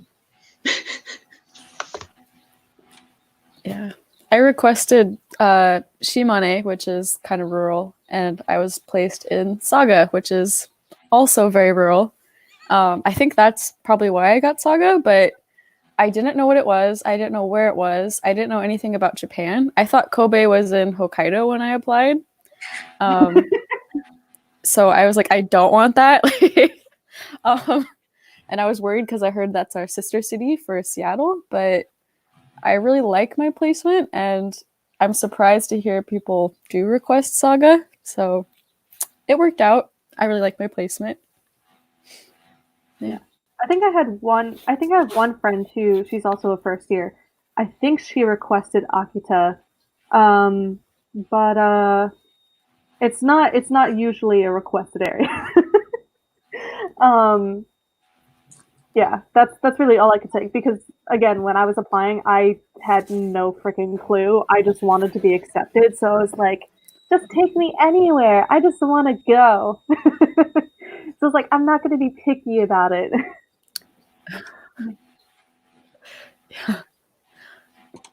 I know So me, this question can only be answered by one. Oh, go. Sorry. Oh, it's okay. Sorry. I already been talking, so it's cool. Yeah. Just wanted to throw it out there. I got my second place choicement. Choicement? Second place choicement. That's right. That's right. Second choice placement. Lily, stop. You can't hear her. Her mic's muted. She's I love it. I can't English anymore.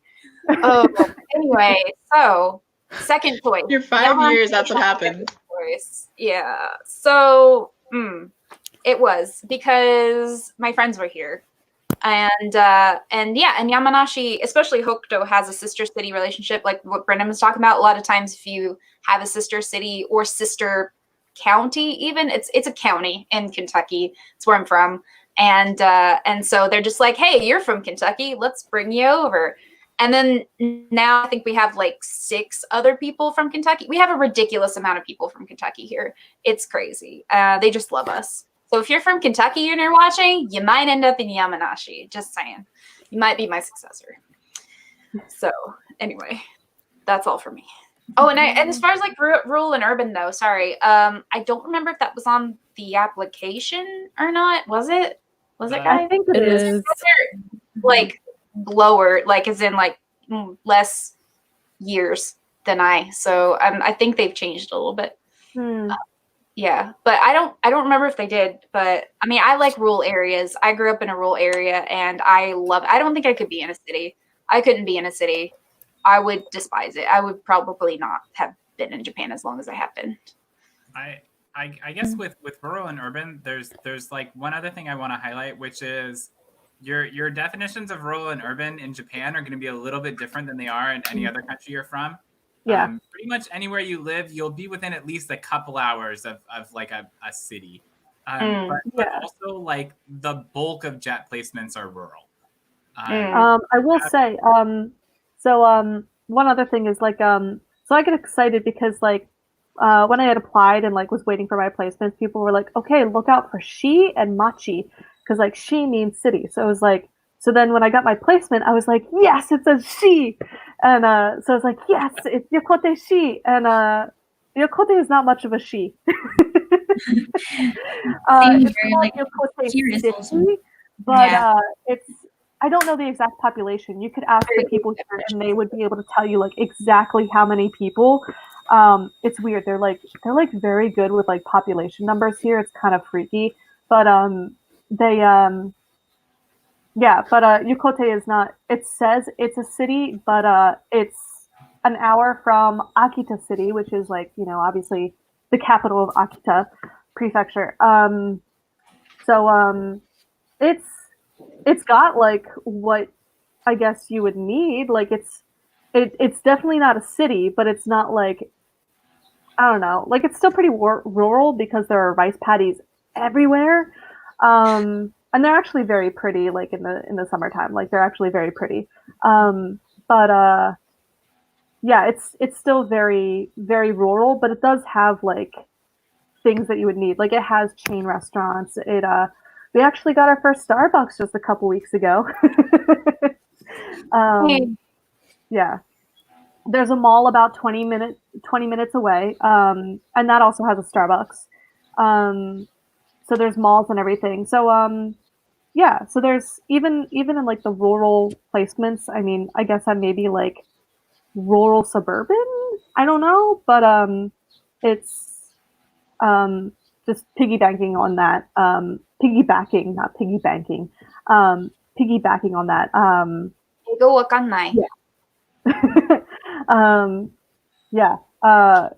Just the concept of rural, urban, suburban is a little bit different, but yeah. All right. So this person asks, and I think only one person can answer. What does your spouse do to keep themselves busy? I'm actually the only CIR married to a JET program participant. As far as I know, I'm the only CIR married to another JET. So my wife is actually an ALT. That said, there's another married ALT couple who lives in my apartment building, and he is an ALT and she works remotely. So she has a job that she does online, and I actually don't know what she does. It's the same so there's a couple other married CIRs as well. One works remotely. Some just like do housewife things. And because all the other CIRs at the Kensho are women, it means there's a lot of house husbands around. But there's a lot of things you can do. You can get involved in your local community. You can working remotely is always an option.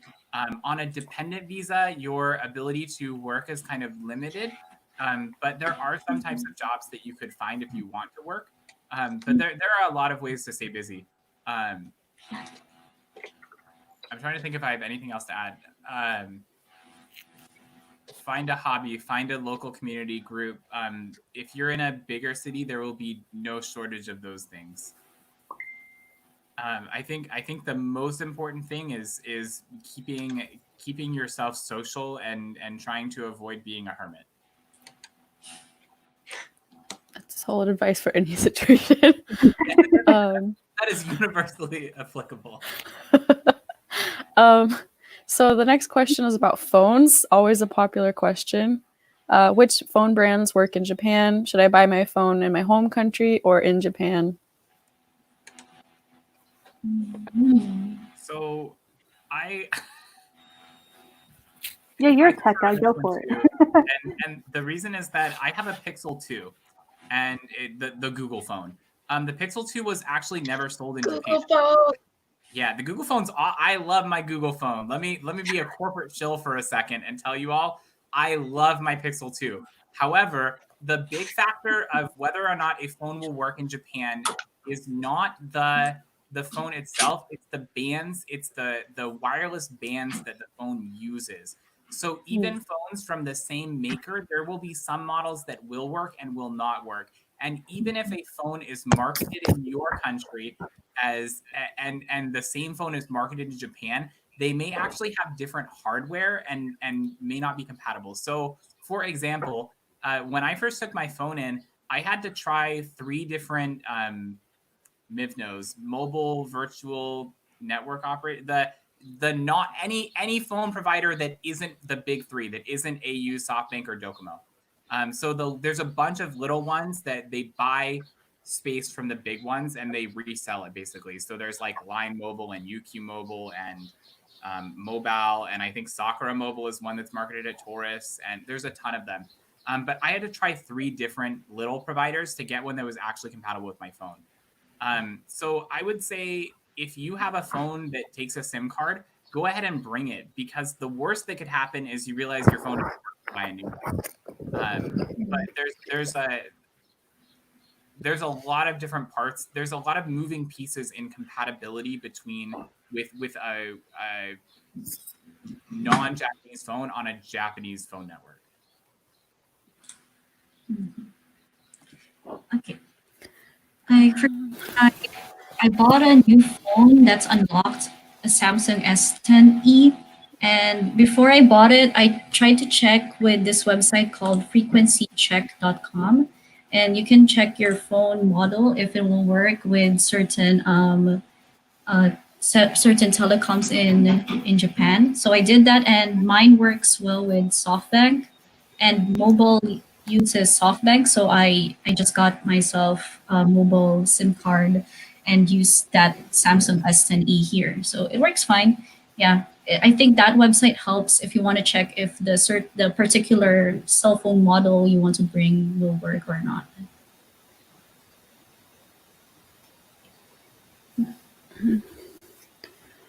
Okay. Yeah, I just brought a phone. It didn't work, so I wound up having to buy a phone here. I brought my phone. Oh, sorry.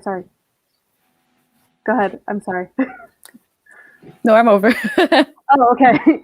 I just wanted to add, so I originally brought my phone. I got a mobile SIM card, And then I went on Christmas vacation, and on my way back on the night bus, I went to go use the restroom, and my phone fell out of my pocket, and it smashed, and I had to get a new one. So I just ordered it off of the Apple Store, and so it is. I bought it. My dad helped pay for it, so my dad like kind of paid for it online, um, and then I like paid him back for it. So I so we bought it all at once. Like we paid the entire fee, so it came unlocked. So it's technically like a Japanese phone, but it will. I've been told it will work when I go back home. I won't have to worry about that for like another year. But yeah, it just to add on, like I wound up kind of having to do both. So I came with a phone, but then I wound up busting that one and getting a new one. But it was kind of time for it anyway. She was ancient. She was like a 6S iPhone. So now I have an iPhone 11, and it works really well. And if anyone's worried about like that camera issue, my camera does make like a little noise when you are taking pictures, but it's not like a loud like.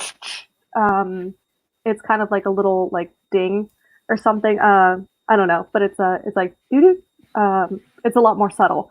So I don't know if they've changed that or if it's just like the iPhone 11 or I don't know. But if you're worried about that, like it's not a huge deal. Just as a side note. Yeah, just so everyone knows, like phones in Asia usually do have the camera shutter sound, and that's to help prevent, chikan on the trains, taking upskirt pics, and like, yeah, that kind of thing. Unfortunately, that's a thing. And you cannot turn it off. So it's not the end of the world. Not that bad. And actually, can I go on phones real quick? One other thing to note is Japanese phones are sometimes the term that gets thrown out a lot is the Galapagos phone, because animals evolved in weird and unique ways on the Galapagos Islands. Phones have evolved in weird and unique ways on Japan. So if you do go ahead, that is a real term. Yes, that's a thing. I've never heard that term. Yeah. So there's lots of features that if you do end up buying a phone here, there's a lot of features you have, and some of them are really convenient. For example, the American version of the Pixel 3 does not support Felica, which is a type of phone pay. The Japanese version does, though. There's a lot of like Keitai Saifu, a lot of like phone digital currency apps that are supported on Japanese phones that won't work on the American equivalents. So there's a lot of like useful features that you might find on a Japanese phone that you won't have on an American one or on any one from anywhere else.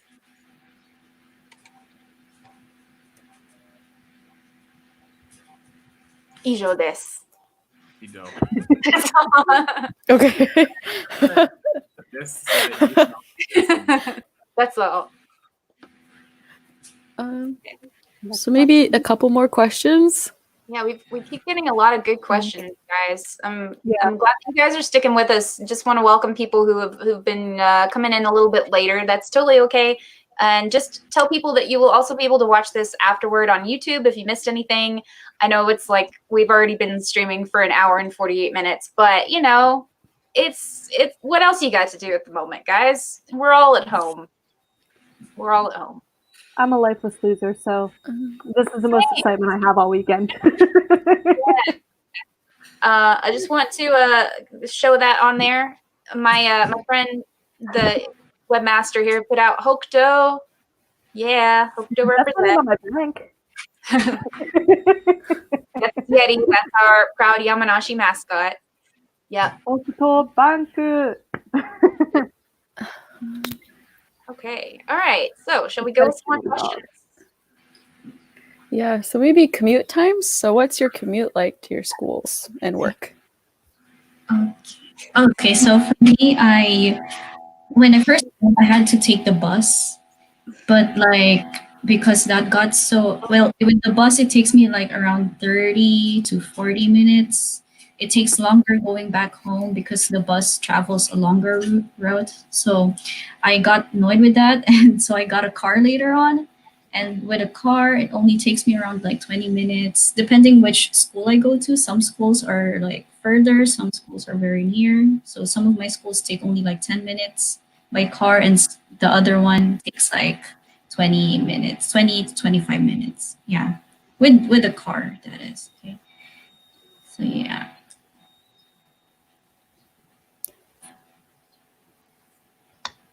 I have a thing to say about the cars. Sorry. Okay. All you I think I think somewhere on your application you kind of write down whether you have a driver's license or not. So yes, they do ask to answer that. the part of to answer the part of the question where they're like, I have no driver license, so they're worried. If you don't have a driver's license and you indicated that on the application, your placement is going to take that into account, and you'll probably be placed somewhere where you can get to work either by public transport or walking or a bike. They're not For me, somewhere where you can't drive if you can't drive. in Florida, I feel like I've already brought this up in past live streams, but I feel like I kind of got tricked because the little, like what I heard, I don't know who I heard it from, maybe supervisor or something. I heard that if you don't have a driver's license, you can't like apply at all for JET. So I was like, okay, well, I'll get my driver's license. I'll have it all ready and stuff. So I didn't know that that was like an option to be like, oh no, I don't have a driver's license, to make sure that you aren't placed somewhere where you need to drive. Because I did not want to drive. I was scared out of my mind to drive here and was just praying and praying that I wouldn't get somewhere where I needed to drive. But they were like, how about you drive? And I was like, oh, but now I can drive. And it's fine. It's fine. This is Most fine. placements, I believe, are rural. Most placements, I believe, are rural. So I think as soon as you indicate that you have a driver's license, they will most likely put you somewhere. Like if they can, they will put you somewhere that is not the city. Like I think they definitely reserve the city spots for people like that who don't have a driver's license. Mm-hmm. But that's just kind of like an assumption. I'm no expert. Yeah, so like when I applied, I wrote that I don't have a license, but at that time I didn't really have a license. But when I got back to my home country before I get to Japan, I was like trying to learn how to drive, and I got my license. I tried to tell the embassy that I have a license now, so that might affect my placement. And I did want to drive also, so I was telling them about that. But my BOE never got the information. So when I told them that I want to drive, they were like, you didn't really wrote that you want to drive. So like they were quite surprised. But I just like try to prepare that I will be driving because I already expect that it won't be a city placement or whatever. So I just try to learn to drive, get my international permit, and yeah, I came here and I was correct that I did need to drive because it's even though you can access some places with the bus, it's still more convenient with a car. So yeah. For Americans, yes, they do drive on the opposite side of the road.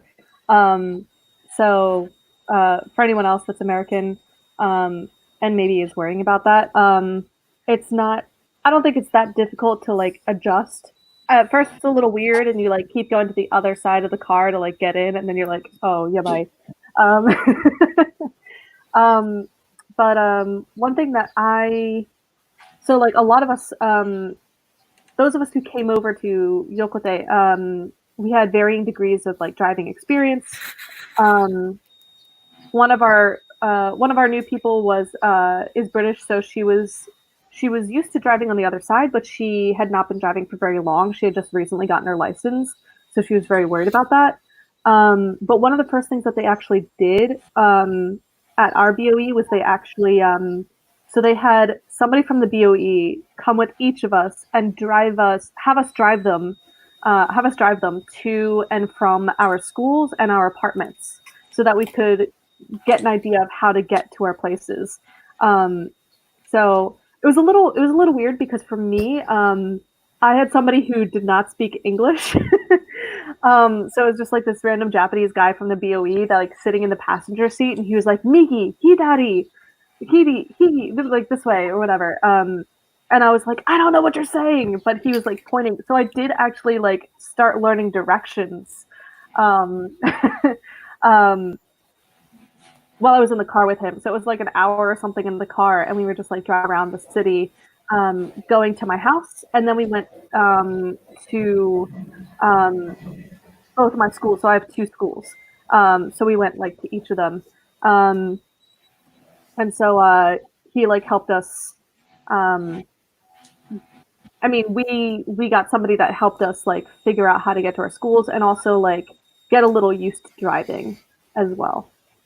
So hopefully, I think your BOE might be something like that. Or if you mention that you're, a little uncomfortable or like a little unsure, I'm sure if you mention it, they would be happy to help you out. You do this. Okay. So Alright. my normal commute is. Oh, Sorry, I think Elisa has to go. Yeah, so sorry. I hope this was helpful, and thank you for letting me hop on. It's been a while. So Thank you. Yeah, Alyssa has been trying to join us for like every other live stream, and then it never worked out. So I'm really glad that you could join us today and like be kind of our main host as well. I think it gives me and Lily kind of a break so I could do this. Sorry. No, it's cool. It's all good. Right. No, I'm sorry. No. Okay. I hope you guys have a good chat. Thank you. Okay. Bye. Bye. And then there were 5. Okay. Ooh, so long it's been. All right. So somebody started to say something. I think Brendan, you were saying something. Yeah. We'll go over you. Yeah. So my commute is 15 minutes by bicycle at my normal office, and then I work at the Foreign Resident Consultation Center, and that is either like 45 minutes by public transport or about a 30-minute bike ride, which it had actually been too cold to until the last couple weeks to bike that. I did get an IDP. I did get an international driving permit, but I'm actually not allowed to drive to my work. They won't let me commute by car. I do want to point out something though that is a source of confusion really often, which is your contracting organization cannot contractually forbid you from driving at all. They can forbid you from commuting to your work by car. So even if you're not allowed to drive to work, if you want to get a car just to travel around your area, that is something worth considering. Cars are, the maintenance cost of a car is a little bit high in Japan, but it could be worth it depending on where you are. But yeah, for me, it's all bicycle. Bicycle and public transportation. Public transportation, even in pretty rural areas, is decent enough that you can get around mostly between that and a bike.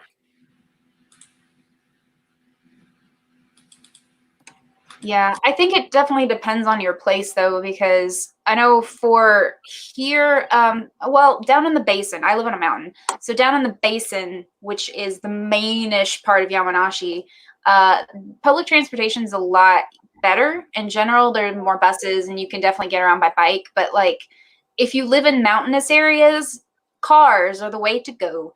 Cars are the things. And then too, living in the Inaka, it's just things are far away. Like it's distance wise, this is how I try to explain it to people. Distance wise, it's not that bad if you actually look at the distance, but time wise, it does take a lot longer to get places, I've noticed. And I think that's because the roads are narrower, there are more people.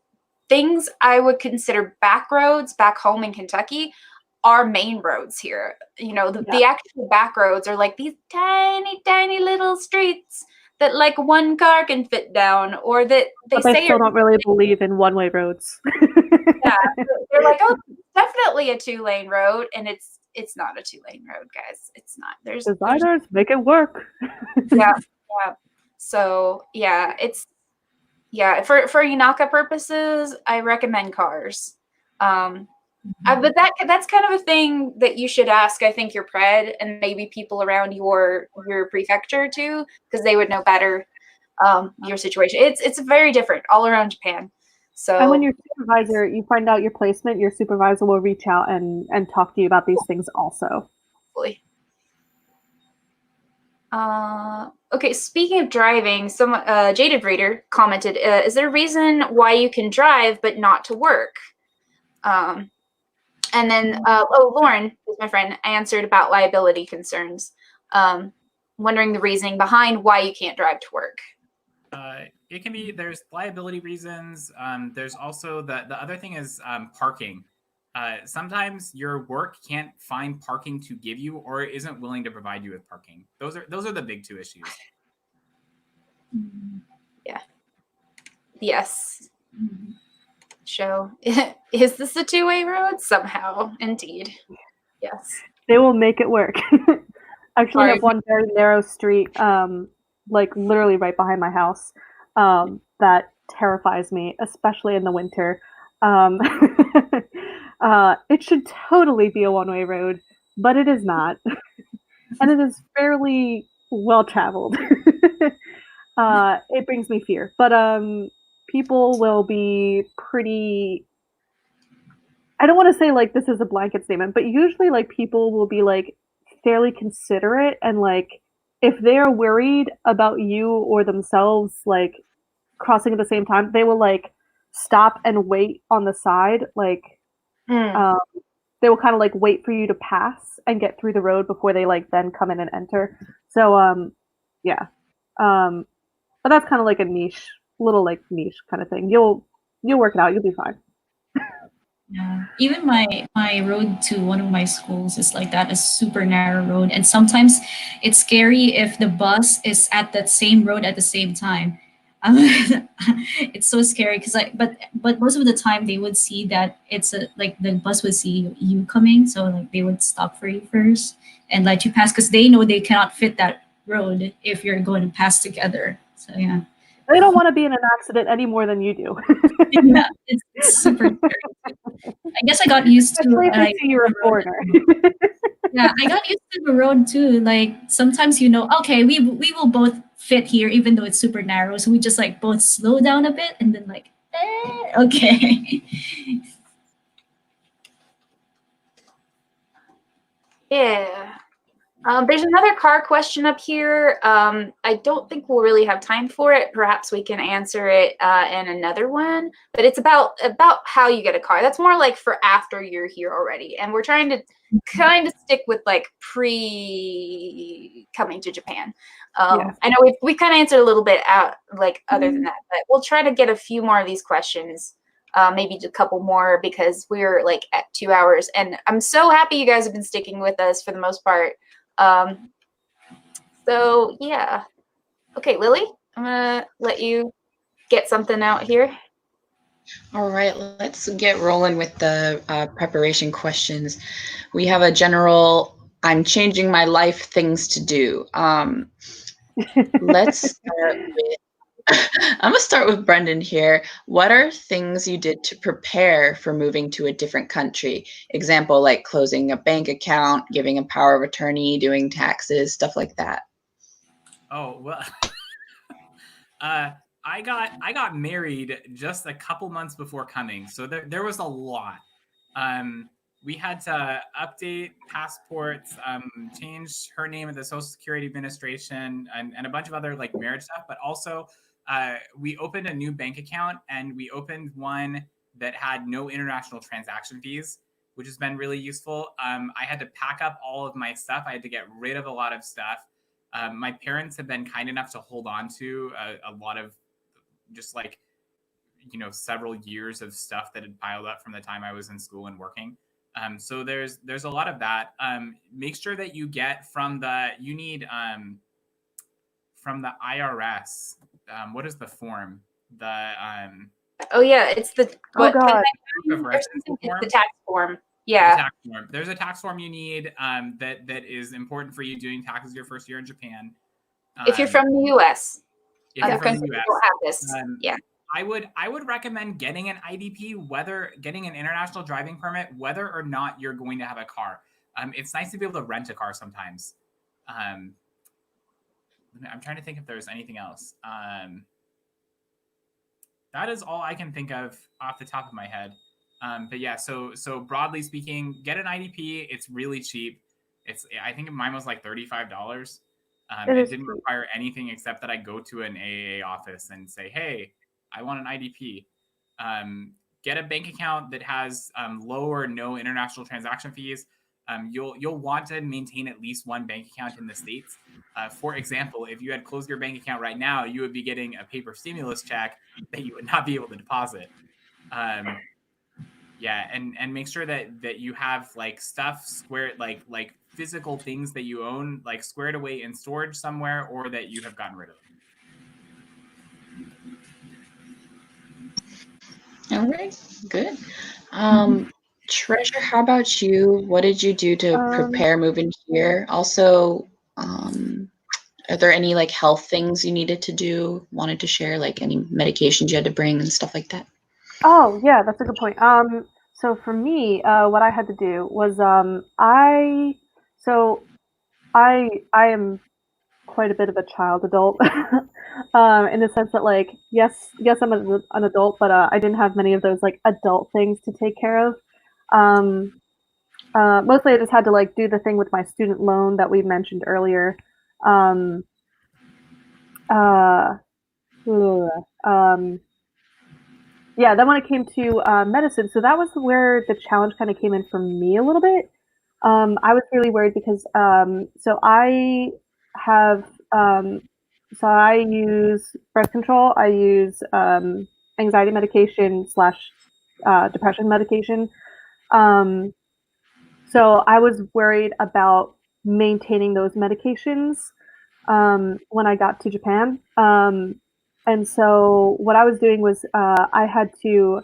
So there's a document called the Yakan Shumai or Shumei, Yakan Shumei, Shomei. Sorry, Yakan Shomei. And so this is a document that you need in order to bring your drugs to Japan. Japan is kind of strict with their drugs that they allow and everything. But basically, as long as you have it documented and you have like a copy of the prescription, you should be fine. So one thing that I had to do was I had to get a copy of each of my prescriptions, and I had to talk to my doctors about getting like basically like hoarding as much of the medicine as I could. Um, before I came to Japan. So for me, there was a limit for 3 months for both of my medications. So I was only allowed to take about like 3 months with me. So I was like, all right, that should be fine anyway. Like that'll give me plenty of time to, get to Japan, get settled, and like figure out how I'm gonna keep my medications. So I filled up the Yakan Shume and Shome, and it's pretty easy. Like a lot of people like freak out about it, but it's not too difficult. One thing I will say is make sure that you have your medications like in an easy to access place, like in a purse or a backpack when you first get to Japan. Because for me, I don't know if they did this with anybody else or if it's very common, but they made me like produce the medications that I had in my Yakan Shome. So they were like, okay, you wrote that you have this medication. Show it to me. I was like, okay, here you go. And then like they were like, okay, you have this one. Show it to me. And even if it's like a bottle of like Advil, if you mention that, they will ask you to produce it, because I wound up actually in this very frustrating position where they were like, okay, you said you have this big ass bottle of Advil, and I was like, and they were like, can you show us that? And I was like, oh crap, that's like in my big suitcase. So I literally had to like pull out my suitcases and put them on this table and literally like shuffle through my giant suitcase and produce the bottle of Advil. And I was getting really flustered because like I couldn't find it immediately. And I was like, oh, is it in this suitcase? And then I closed that one, set it down, and then pulled the other one out to try to find that. And the guy was like looking at me. So I will say, like, make sure you have those things like easily accessible to you to produce if you need to produce them to them. So the process of like getting my medications to bring over here wasn't very difficult. Like I just had to get my doctors to like my doctors to give me the medication, like give me the prescription, give me a copy of the script, and then that's really all I had to do. And then when I got here, just as a quick side note, I asked around to other ALTs and also asked my supervisor, and they were all able to really be very helpful and set me up with um, doctors to go see and talk to. And it's very easy to get those medications here as well. And they're like just as I actually got like just pretty much like the same, almost the same exact medications with the same exact dosages, pretty much. So I was very fortunate to like have a very easy situation in that sense. So I was easily able to get the same prescriptions, and it's very quick, like to go in, say, "Hey, I need a refill," and then the doctor sees you, and it's like 15 minutes at most. For me, at least in the Yanaka, it might take longer in the, in bigger cities, but it was very easy to do. So yeah.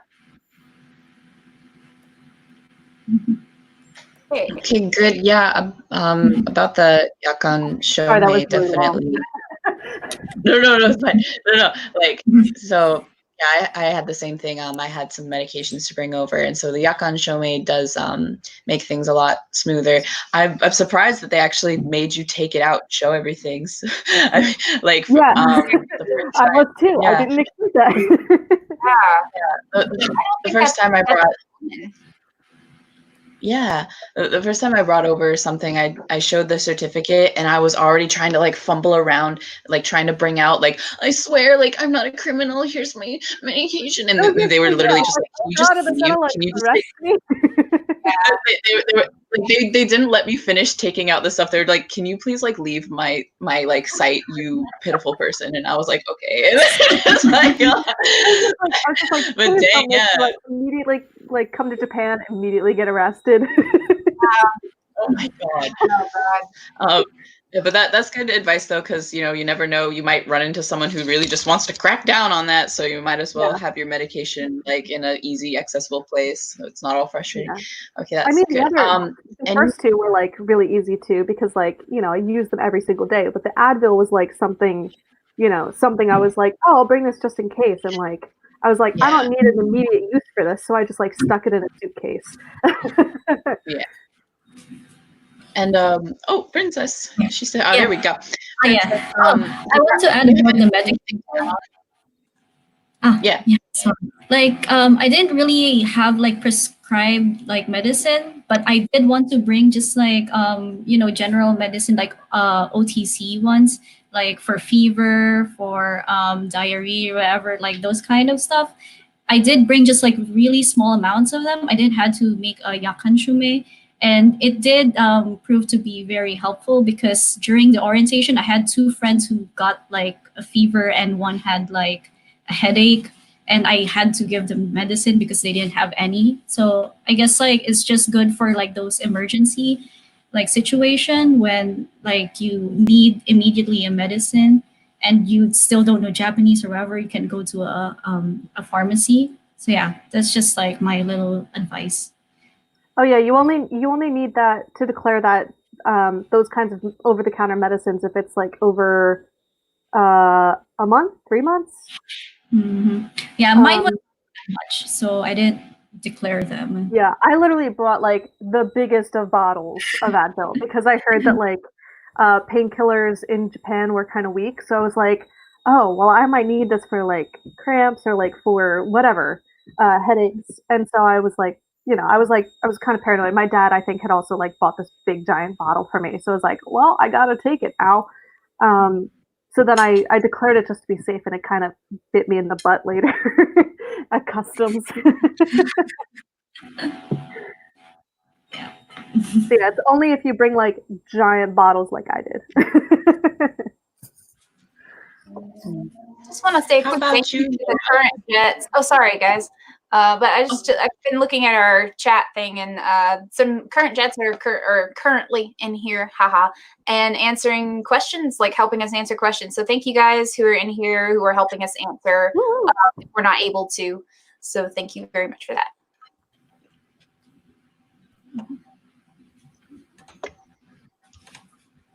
Okay, do you have any comments?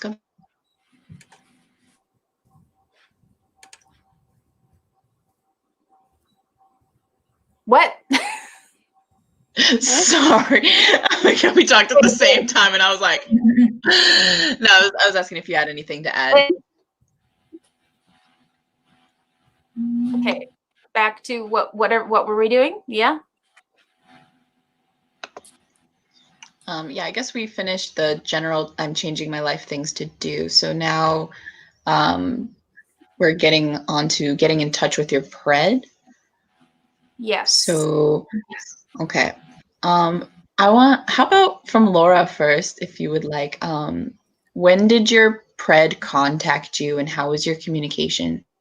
Okay. So my pred actually, I jumped the gun and I was the one who contacted my pred before I was supposed to know who my pred was. Yeah, I did that. I know, but I was too excited, guys. Angeles. And it wasn't that hard to figure That's out. next level. I love it. People leaving from my city, so I knew it would be one of them. I think I contacted both of them actually. And then my actual pred was just like, so you weren't supposed to contact us, but I'm just gonna go ahead and tell you I'm your pred. So I was gonna see what the actual question is. The communication wasn't bad. I think though my pred was more interested in just selling stuff to me though. She's a nice person, she really is, but I didn't get a whole lot of information from her, and part of it was my fault in that I didn't know questions to ask. Even though I wanted lots of information, I just didn't really know what to ask. I really wish I had known at the time, especially about how much actual teaching I would be doing. It ended up being that at one of my elementary schools, I was the main teacher, and I get there the first day, and they're like, "Oh, we gonna use the TV today?" And I said, "Yeah," because I thought, I don't know, it's up to you, homeroom teacher. Turns out they thought it was up to me. Didn't hear that from my pred really. So yeah, I think I wish my pred had been more forthcoming, but I wish I had known more of what to ask them. Communication, like I said, communication is more about like, oh, what do you want to buy from me? What should I leave for you? She did offer to accept anything, like if I wanted to send anything from home and like boxes or anything, she's like, I can totally accept them for you. So that was nice of her. Yeah, I mean, it wasn't terrible. It also just wasn't great, honestly. So yeah, I don't know what else to say about that. Yeah, If you I mean, and you end up being my successor, I promise you, I will give you information. Yeah. Yes. I think most preds are pretty open to just to like throw this out real quick. I think most preds are pretty open to like once you get to Japan and you know they've left or whatever. I think they're pretty okay with like you asking questions later on and like reaching out to them like once you do come up with questions. Because I'm definitely one of those people that's like, you know, in a job interview or whatever, like you name it, like somebody's like, oh, so do you have any questions? I'm like, well, not right now, but I'm sure as soon as I walk out of here, I will have many for you. And so that was kind of my situation when I got here um was I got here, like I didn't know what question to ask before I came to Japan. And then once I got here, I was like, wait a second, I got this question and this question and this question. Um, but thankfully, my predecessors, and I say predecessors plural because I had a predecessor for my apartment and then I had a predecessor for my school. For my school. Same. I had two separate predecessors, but they were both like very good about like answering questions and I actually got to meet them like right before they left. And one of them actually stayed in Japan, so I've like seen her. The one that I have this house from, I've gotten to talk to her and befriend her also. So obviously that depends on situations, but I got to meet both of them. So I was able to like get questions, and they were very good about answering questions even after they had finished Jet. So yeah, just to add that on. Yeah, that's really cool. I first want to commend Laura for her sleuthing skills of finding your predecessor. Anyway, Princess had to say something. It wasn't that hard. I was like, I'm in Tokyo. There's 2 people leaving. Super easy. Anyway, sorry. Go ahead, Princess. Oh no, the thing is I don't have a pred. Like as I mentioned before, like it's my Yoi's Right, first. I didn't had so it was mostly just contacting with our coordinator. So he was basically asking all the questions. I asked him like, "Do I have a pred?" And he's like, "Oh, you don't have one, but don't worry, we're here to support you and everything." So yeah, he just asked, like he answered all my questions, and like so everything is kind of like new to them as well. So yeah, I'm sorry, I'm not gonna be contributing much on the pred part. Yeah. Understandable. Yeah, but you bring up a good point, is that might be a situation you come into where you don't have a pred, because some people end up not having preds. Yeah, there's actually, so we expanded Yokote. We got like 2 extra ones, I think, than like years before. So there were actually 2 people who got brand new apartments that no one had lived in before. So even within those of us Yokote Jets, so there was like just a varying degree of like things that we were left behind. Like some of us had a rice cooker left. Some of us, like one person had a TV. I had like a bed frame that I got, and a kotatsu. Like my predecessor, like I was very lucky to like get quite a few things. But others, so there's like different things that everybody got, and also there's things that like other predecessors or people who are leaving will like put out for sale like on the cheap, either on Facebook or like wherever. Because they're trying to get rid of stuff just as much as you're trying to get stuff. So where was I going with this? So it depends. Like even if you get a new place, so your BOE sometimes may provide certain things for you as well. Like they might provide like a washing machine or a microwave or whatever. So that's another thing that like it just depends. Yeah. And what about you, Brendan? How was your communication with your pred? And did you like buy things from your pred? Did they leave things for you? So my pred contacted me about 2.5 weeks after I got my placement. But by then I was pretty sure I knew who I was replacing. I was like, I'm pretty sure it's you. Especially because there was only one person. Like if I had done the research more, I definitely would have known. But she left. She sent me an email and was basically like, "Here's all the big furniture in the apartment. Which of these things do you want?" And I said, "I'll take these." And she was like, "Okay, I'm just gonna toss what's left, basically." And she got rid of it. So what ended up staying was like a couple dressers, some like big like shelves and cabinets, and like one couch, basically. But she got rid of I think there was like an old bed and like a couple other things that she got rid of. But we also, and I threw this in the chat too. So Niigata, we do a huge predecessor packet. So there is, and I just pulled them up to see how long they are right now. There is a like an at a glance one that is 12 pages, and then there's a long one that is 13 pages. That's basically like straight text. So yeah, if you come into Niigata, you'll have a pretty good idea. There were some things that I wish I had asked though about like the general layout of the apartment and a couple other things that I can't really think of right now. I like, as someone who had lived in Japan before, I wish I had asked about trash sorting before, because that is a weird thing everywhere. Especially if you move in and you still have like, because there were a couple drawers in the dressers that were just full of like junk. Like there's like an old toolbox and like some other like a giant set of markers, and like you'll have the outside might be a whited sepulcher, but the inside will be full of dead men's bones. A little New Testament. But that's kind of a risk that you run, is that you'll have a lot of just stuff that's piled up over years in your apartment. Like we have this magnet that says, I went to Singapore and all I got with this was this lousy magnet. And I asked my friend, I was like, where did you get that? And she was like, I think my friend got it from his friend. So there's some stuff in my apartment that's, and Niigata's had a CIR for like 30 years. So that's a reality. There's one question I wanted to hit from the chat at the same time, which is if you have a dependent, what can happen with your apartment?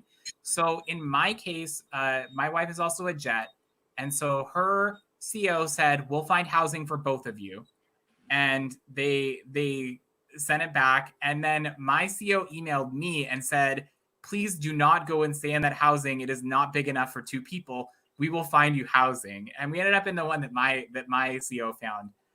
But the other thing is, especially if you're a CIR, the odds of you being the first CIR somewhere are I don't want to say high, but pretty high, because a lot of CIRs will be brought in for things that are temporary.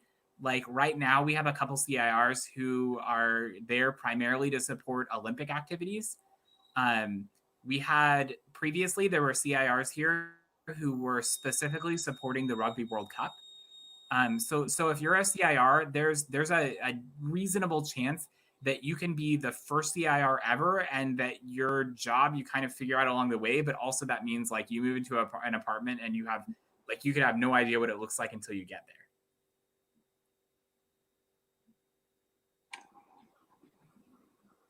Ijo desu. Ijo. Yeah, very, very true though. But yeah. Oh, to shoot directly at this question, yes, having a dependent can affect that. What I would suggest is that as soon as you have a placement, contact your CO and say, hey, I have a dependent. Is the apartment that you have right now, is that going to be big enough for 2 people? Or should we look at finding a new place, or can you help us find a new place? Yeah. That's kind of like what I was talking about earlier with the couple that came in with the dogs. They were originally going to be in a apartment, I think, not super close to the school, but kind of close-ish. I don't know. And then they had to look for a different apartment. So yeah, and I mean they were also like married couple. So they had one person was on jet, the other person. Actually, maybe the other person was on jet too. I think I know at least one person was on jet. They had a dependent. So yeah, it can, from what Brendan has said and from what I've gathered from other people, it can affect you inheriting your pred's apartment. Okay. So Melanin, going off the pred thing though, Melanin on the move over here has asked, when did you hear from your pred? Like at one point, and I think a couple of you answered that already, and I answered that, but of course, I heard like a week before I left. Yeah, I literally heard like within the week that I left, because actually like I didn't know where I was going to be living until literally like 2 days before. So like I was getting ready. My parents were like, "So where are you going to live? Where are you going to live?" I was like, "I have no clue." And I think that was because they had expanded the number of jets. I think because of the Olympics, or just because. So they were trying to like finagle housing, I think. So I think that's where the delay came in. But yeah, I was like very kind of paranoid because everybody was like, "So where are you living? Show us your house." And I was like, "I don't know where my house is."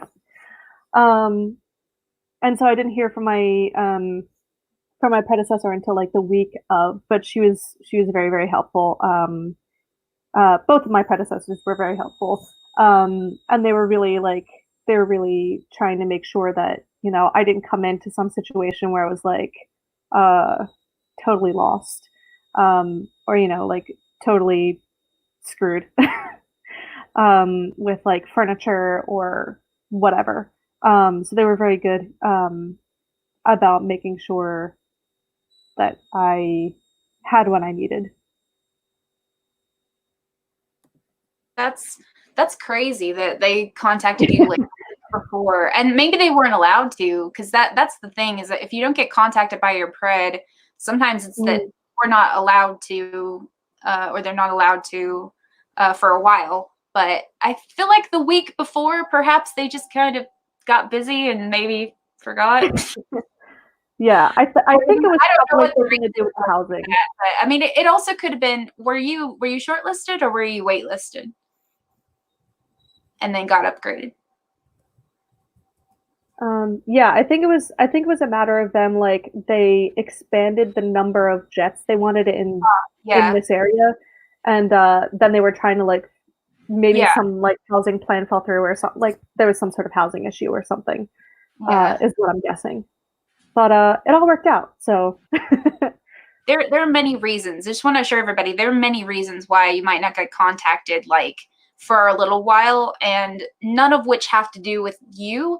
They're just, they're things probably on the Japan side. Japan really likes to not give people information until, like, they absolutely know what's going on. Which can be very frustrating, because I think in general, as Westerners, we're used to, like, more communication, like, overall, like, okay, we don't know yet, but when we do, we'll tell you. But I often have found Japan doesn't do that, and they're like, okay, now we know, and we'll tell you. So so I didn't hear much from, like, my supervisor, or, like, really much from, like, obviously we were waiting to see, like, who exactly my predecessor would be, but I did hear from, like, so, like, the people in Yokote, they actually did reach out. Like, we had a group chat going, like, from the moment that they figured out who was going to be placed in Yokote. So they reached out. So, like, at least in the group chat, they were like, yeah, we're still figuring this out. So this is why you guys don't know, like, what place you're staying at yet. So, like, at least there was the group chat that was, like, trying to be, that was trying to, like, help explain this, this lack of information. So, like, I was like, guys, I'm leaving in, like, 2 days, and I don't know what's happening with my apartment. And they were like, it's okay, like, you're gonna get, so I had like people supporting me and telling me, like, it's gonna be okay, you're not gonna be homeless.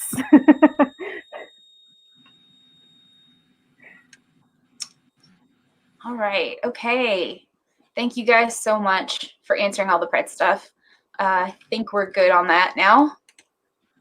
Unless, Lily, you want to add anything about preds? Like, when did you get contacted by your pred, or anything about preds? Pred. Okay. Oh my goodness, the pred stuff. I love talking about pred stuff. So, like, this is why, like, I wish I knew about like the incoming jet pages and stuff like that. I had no idea about that, because I probably would have been able to, like, find my pred faster, because I was just sitting there biting my nails, like, when am I going to hear from them? But I waited until I got an email from my supervisor. She asked if she can connect me with my predecessor. I was like, yes. And then my predecessor emailed me, and she's just like, but she basically was just like, hey, I'm your pred. I'm here to answer your questions. But I'll be gone for a couple weeks though. Okay, bye. Like, and I was like, wait, what? I was like, come back. So yeah, she was doing some, like, last minute traveling stuff, I guess. Gotta get that out of the way before you go. But I'm over here like, oh, okay. So I just wrote this giant email of, like, all these questions, numbered, bulleted, everything, just like a whole essay for her to come back to. And she was a good sport. She did her best to answer everything, to, like, a good extent. And we ended up having, like, a FaceTime call at one point, where she kind of, like, showed me a little bit around the apartment and answered some more questions. And so I was feeling pretty good after that. I did buy things from my pred. They left things for me. that's not the, I don't know if I should get into that story. It's not the best story, but be careful. Kind of want to hear like, the here's the tea. So when you get to your apartment, if your pred is still here, and like, you know, and you guys haven't really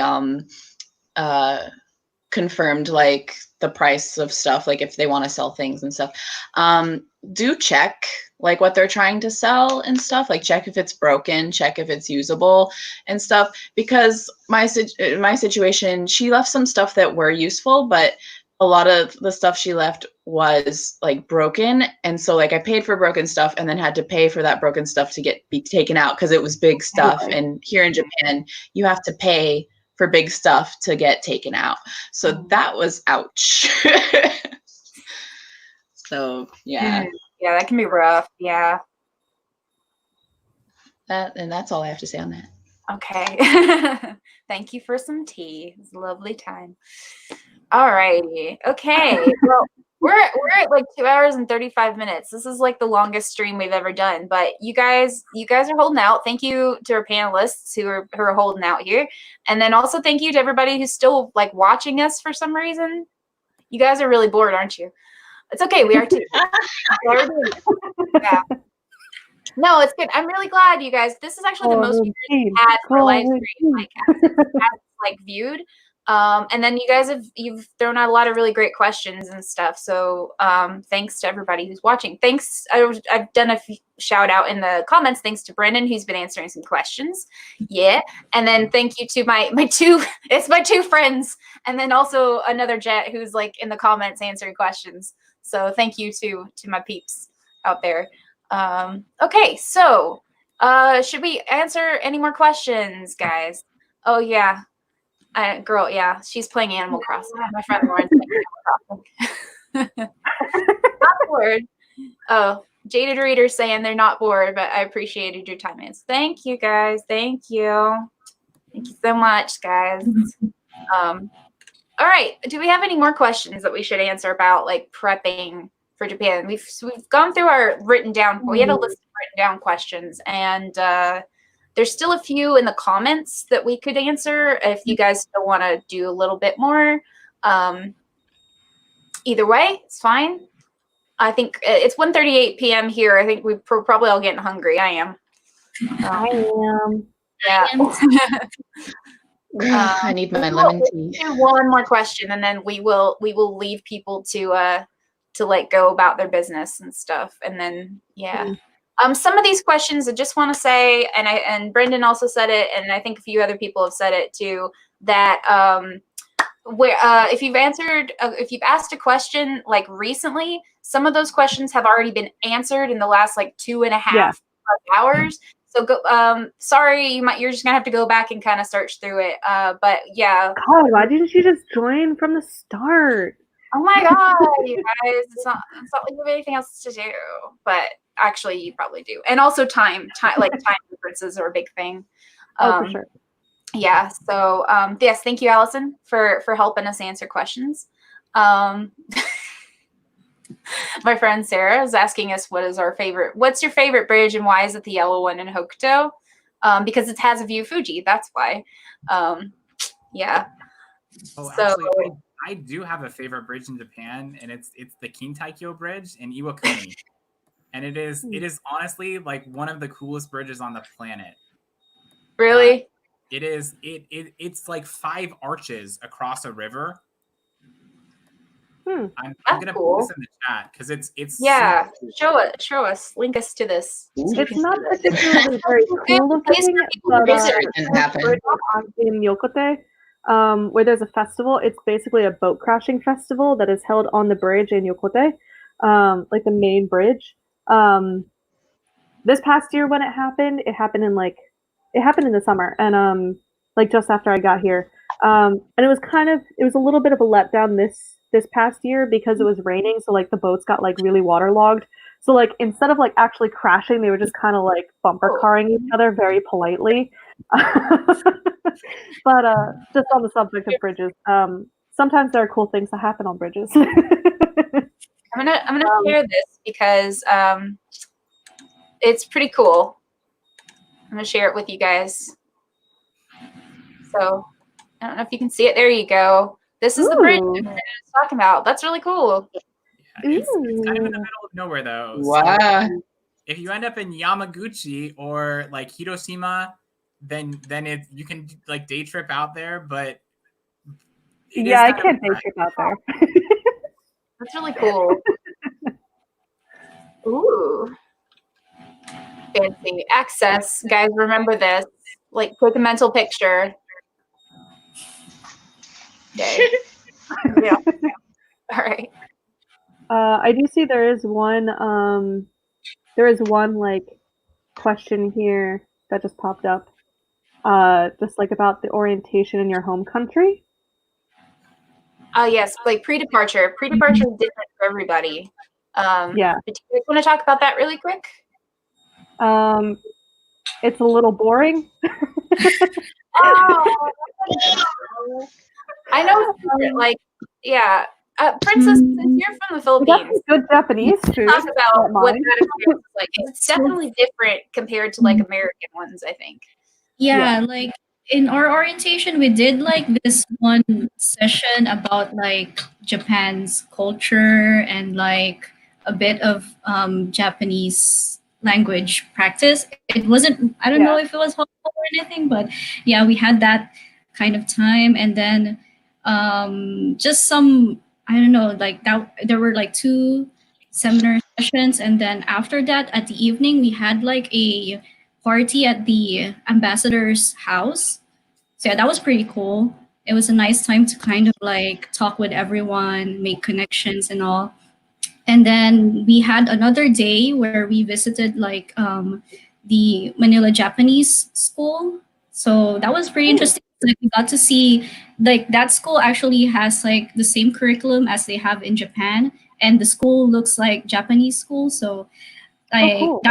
yeah, it was pretty interesting, and we had some kind of Q&A session with the teachers there, and like how are the children, like what to expect when teaching Japanese students and all. So yeah, that's so cool. That would have been so useful. yeah, it was pretty cool. I Yeah, really that's cool. yeah. Yep.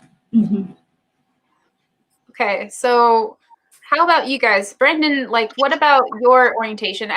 Did you have anything different for CIRs for your pre-departure orientation, or were you together with, I think everybody's just together for pre-departure. We usually put everyone together. So yeah. I left from the LA consulate because I'm from Arizona, and Arizona kind of gets lumped in over there because Phoenix doesn't get its own consulate for some reason. But yeah, it was like we showed up, we checked in. There was a couple hours of some talks and seminars, and then we had dinner, and that was it basically. It was pretty low key. I will say the most important thing you will get at pre-departure orientation, if you have one, is you will get a copy of the General Information Handbook, which is I would recommend having read it cover to cover at least once before you get to your placement. I will tell you that as a prefectural advisor, more than half of the questions I get are questions that are in the GIH. The General Information Handbook will have answers to. Mike, I was looking. I thought maybe I had mine sitting here. Yeah. I will say, yeah, I recommend reading it. I don't recommend bringing it with you because you can find it online and it just takes space. And I ended up throwing mine away because I didn't need it because I could get it online. So if you want to save space, you can find the online version, guys. And I recommend. Oh, did you guys, as you are younger, you are like Kohai jets, like, and stuff for me. So I came in 2015, right? My General Information Handbook came with the DVD. Did your guys come with the DVD? Because it was like the best thing I've ever watched ever. It was like pure 90s, but it was filmed in like 2005 or something. I don't know. It was filmed in the 2000s. That sounds 90s graphics. It was so amazing. So I don't know. I will say there's also, I think this was at the Tokyo orientation, but because I was just looking at my handy dandy bookshelf here, they do have this little guy here. So it's a Japanese for Jets book. I actually have not looked at it until literally right now, but I just kind of like saw it sitting there, and I was like, "This looks like a great idea. I'll just grab this." Like I just grabbed whatever was sitting on the table, like when I walked into orientation. But for anyone who has like very, very, very limited Japanese skills, like N7, like me, which is just FYI, N7 is a made up level. I just made up right now. It has like a lot of stuff about culture and grammar and vocab. It has like a lovely little like writing chart, and it has lesson CDs, which I did not realize until just now. So yeah, I guess basically like once you get to Tokyo orientation, I would just kind of grab whatever looks useful. Like why not? It's free. Just a quick plug there. Grab what you can. If it's free, why the heck not? I see Allison commented they did show the DVD while waiting for interviews. Okay. All right.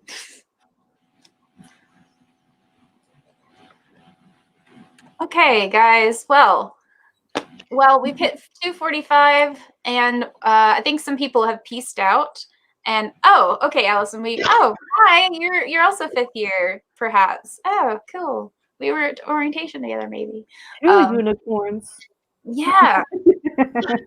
Unicorn. Anyway, so anything else from you guys? Any other like last little bits from anything? Any advice to our incoming peoples? Just about preparing to move, or like, waiting, etc. Brendan, do you got anything over there? Yeah, just one tidbit is if you are looking to replace your laptop, I would recommend doing it before, because computer hardware is a lot more expensive here. That's my one little tidbit is like every piece of computer hardware costs like 1.25 to 1.5 times as much as it did in the States. So, I mean, if you're from the States, if you're from other countries that have higher like tariffs on computer stuff, then maybe not. But like if you're from the US, it will be cheaper in the US. All right, cool. Okay, Princess, you got anything else?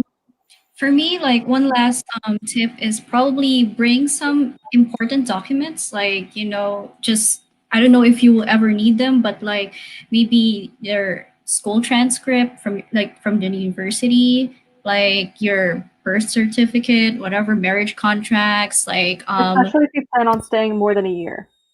Yeah. So if you if you have like those important documents, like it's better to bring them with you, because like it's so hard to like go back to your country and like try to get them sorted out or have someone else sort it out for you. Yeah. Just that. All right, thank you. All right, Treasure, how about you? Any last little bits from you? I guess just kind of hopping off of what Princess said. Like if you plan on staying more than a year, so like especially with driver's license, and this mostly goes for like American jets, because I know like UK jets and others don't have to do the same process, but you will have to get a like Japanese driver's license if you stay more than a year. So you'll have to transfer your driver's license, which I saw Lauren just throw in there. So bring a transcript, like a university transcript. Bring if you can get a copy of your driving record, and I think is it like your original license, or I don't know. I'm still kind of trying to figure this out, but just have like driving records or whatever. Just like any kind of documentation that you can have. It doesn't really hurt to bring, and those kinds of things are like, it's not like they're heavy, like what I did when I was coming over here was I got like a little like zipping folder, and I put literally like all my important documents in there, and then put it in my backpack, so it was really easily accessible. So that whenever anybody asked for that kind of information, I could just like whip out that file, and then like filter through and just pull out the document I needed. That kind of helped me stay organized. Yeah, I see Lauren also adding like bring a copy of your U.S. license, and yeah, I think that's all I can really think of, I guess. Yeah. Yeah.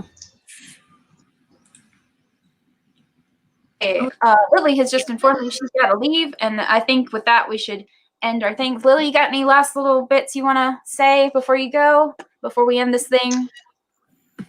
I hope everybody gets here safely with as little stress as possible, and that everybody has a wonderful first year and you get everything you need, and that your predecessor is an angel. And that's it. Yeah. That's so wholesome. I love it. Okay. All right. We gotta go. Then we will say goodbye here, and yep. And then we'll end the stream. Longest stream ever. Not ever, but longest jet live stream actually. Yeah. So Yeah. yeah, so far. Longest one so far. Okay. Well, Lily, do you have to go? Can you say bye? Goodbye, bye. Bye, Lily. We love you. Okay. She left really fast. Oh my god. Okay. Well, thank you. I want to say thank you to my lovely panelists here who volunteered their time, to Treasure and to Princess and to Brandon. You're all lovely, lovely people, and I'm very glad to have met you through this. I know.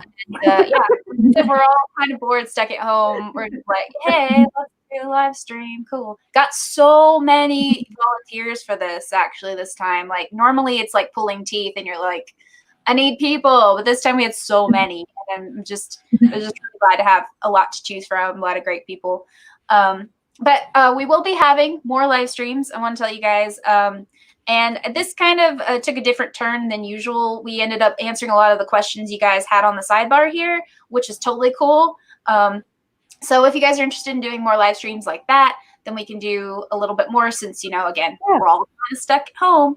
So yeah, when we'll get some different jet people like talking to you about their experiences.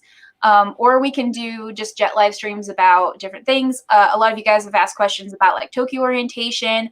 We do a video about that that's from last year, probably still applicable. And then, yeah, we can just answer some more questions for you guys. But if you are really needing an answer to your question, go ahead and like post it in the Incoming Jets 2020 Facebook group. It is linked in the YouTube doobly-doo below. And if you're not already a member over there, then you can go join it if you are an incoming Jet for 2020. If you are a Jet hopeful, if you're not an incoming Jet, then please, you can't really join the group this time. You can still join Jet Applicants 2020. That's still fine. A lot of information over there. And pretty soon we will be coming up with a Jet 2021 Facebook group that you'll be able to join. And yeah, so if you guys are needing more answers to your questions, then post away. And also, again, big thank you to Brendan down here, who's been like chilling and just like answering questions randomly. Thanks, Brandon. Brendan's just like, I'm just gonna answer questions while I'm sitting here. So it's just like, all right, cool, yay. And then big thanks to my peeps from Yamanashi, Sarah and Lauren, who just randomly came into the thing and are just watching. Hi guys. Thank you for answering questions. And thank you to Allison, and thank you to other people who've been answering questions over here. It's been very helpful. So thanks for joining us, guys, on this. It's Sunday here, so thanks for joining us on the Sunday. Yeah. It is now 2 p.m. I think we're all wanting lunch, and we will see you guys in the next live stream, perhaps. All right. So bye, guys. Bye. I'm gonna broadcast now. Yo. Bye. Okay, and broadcast.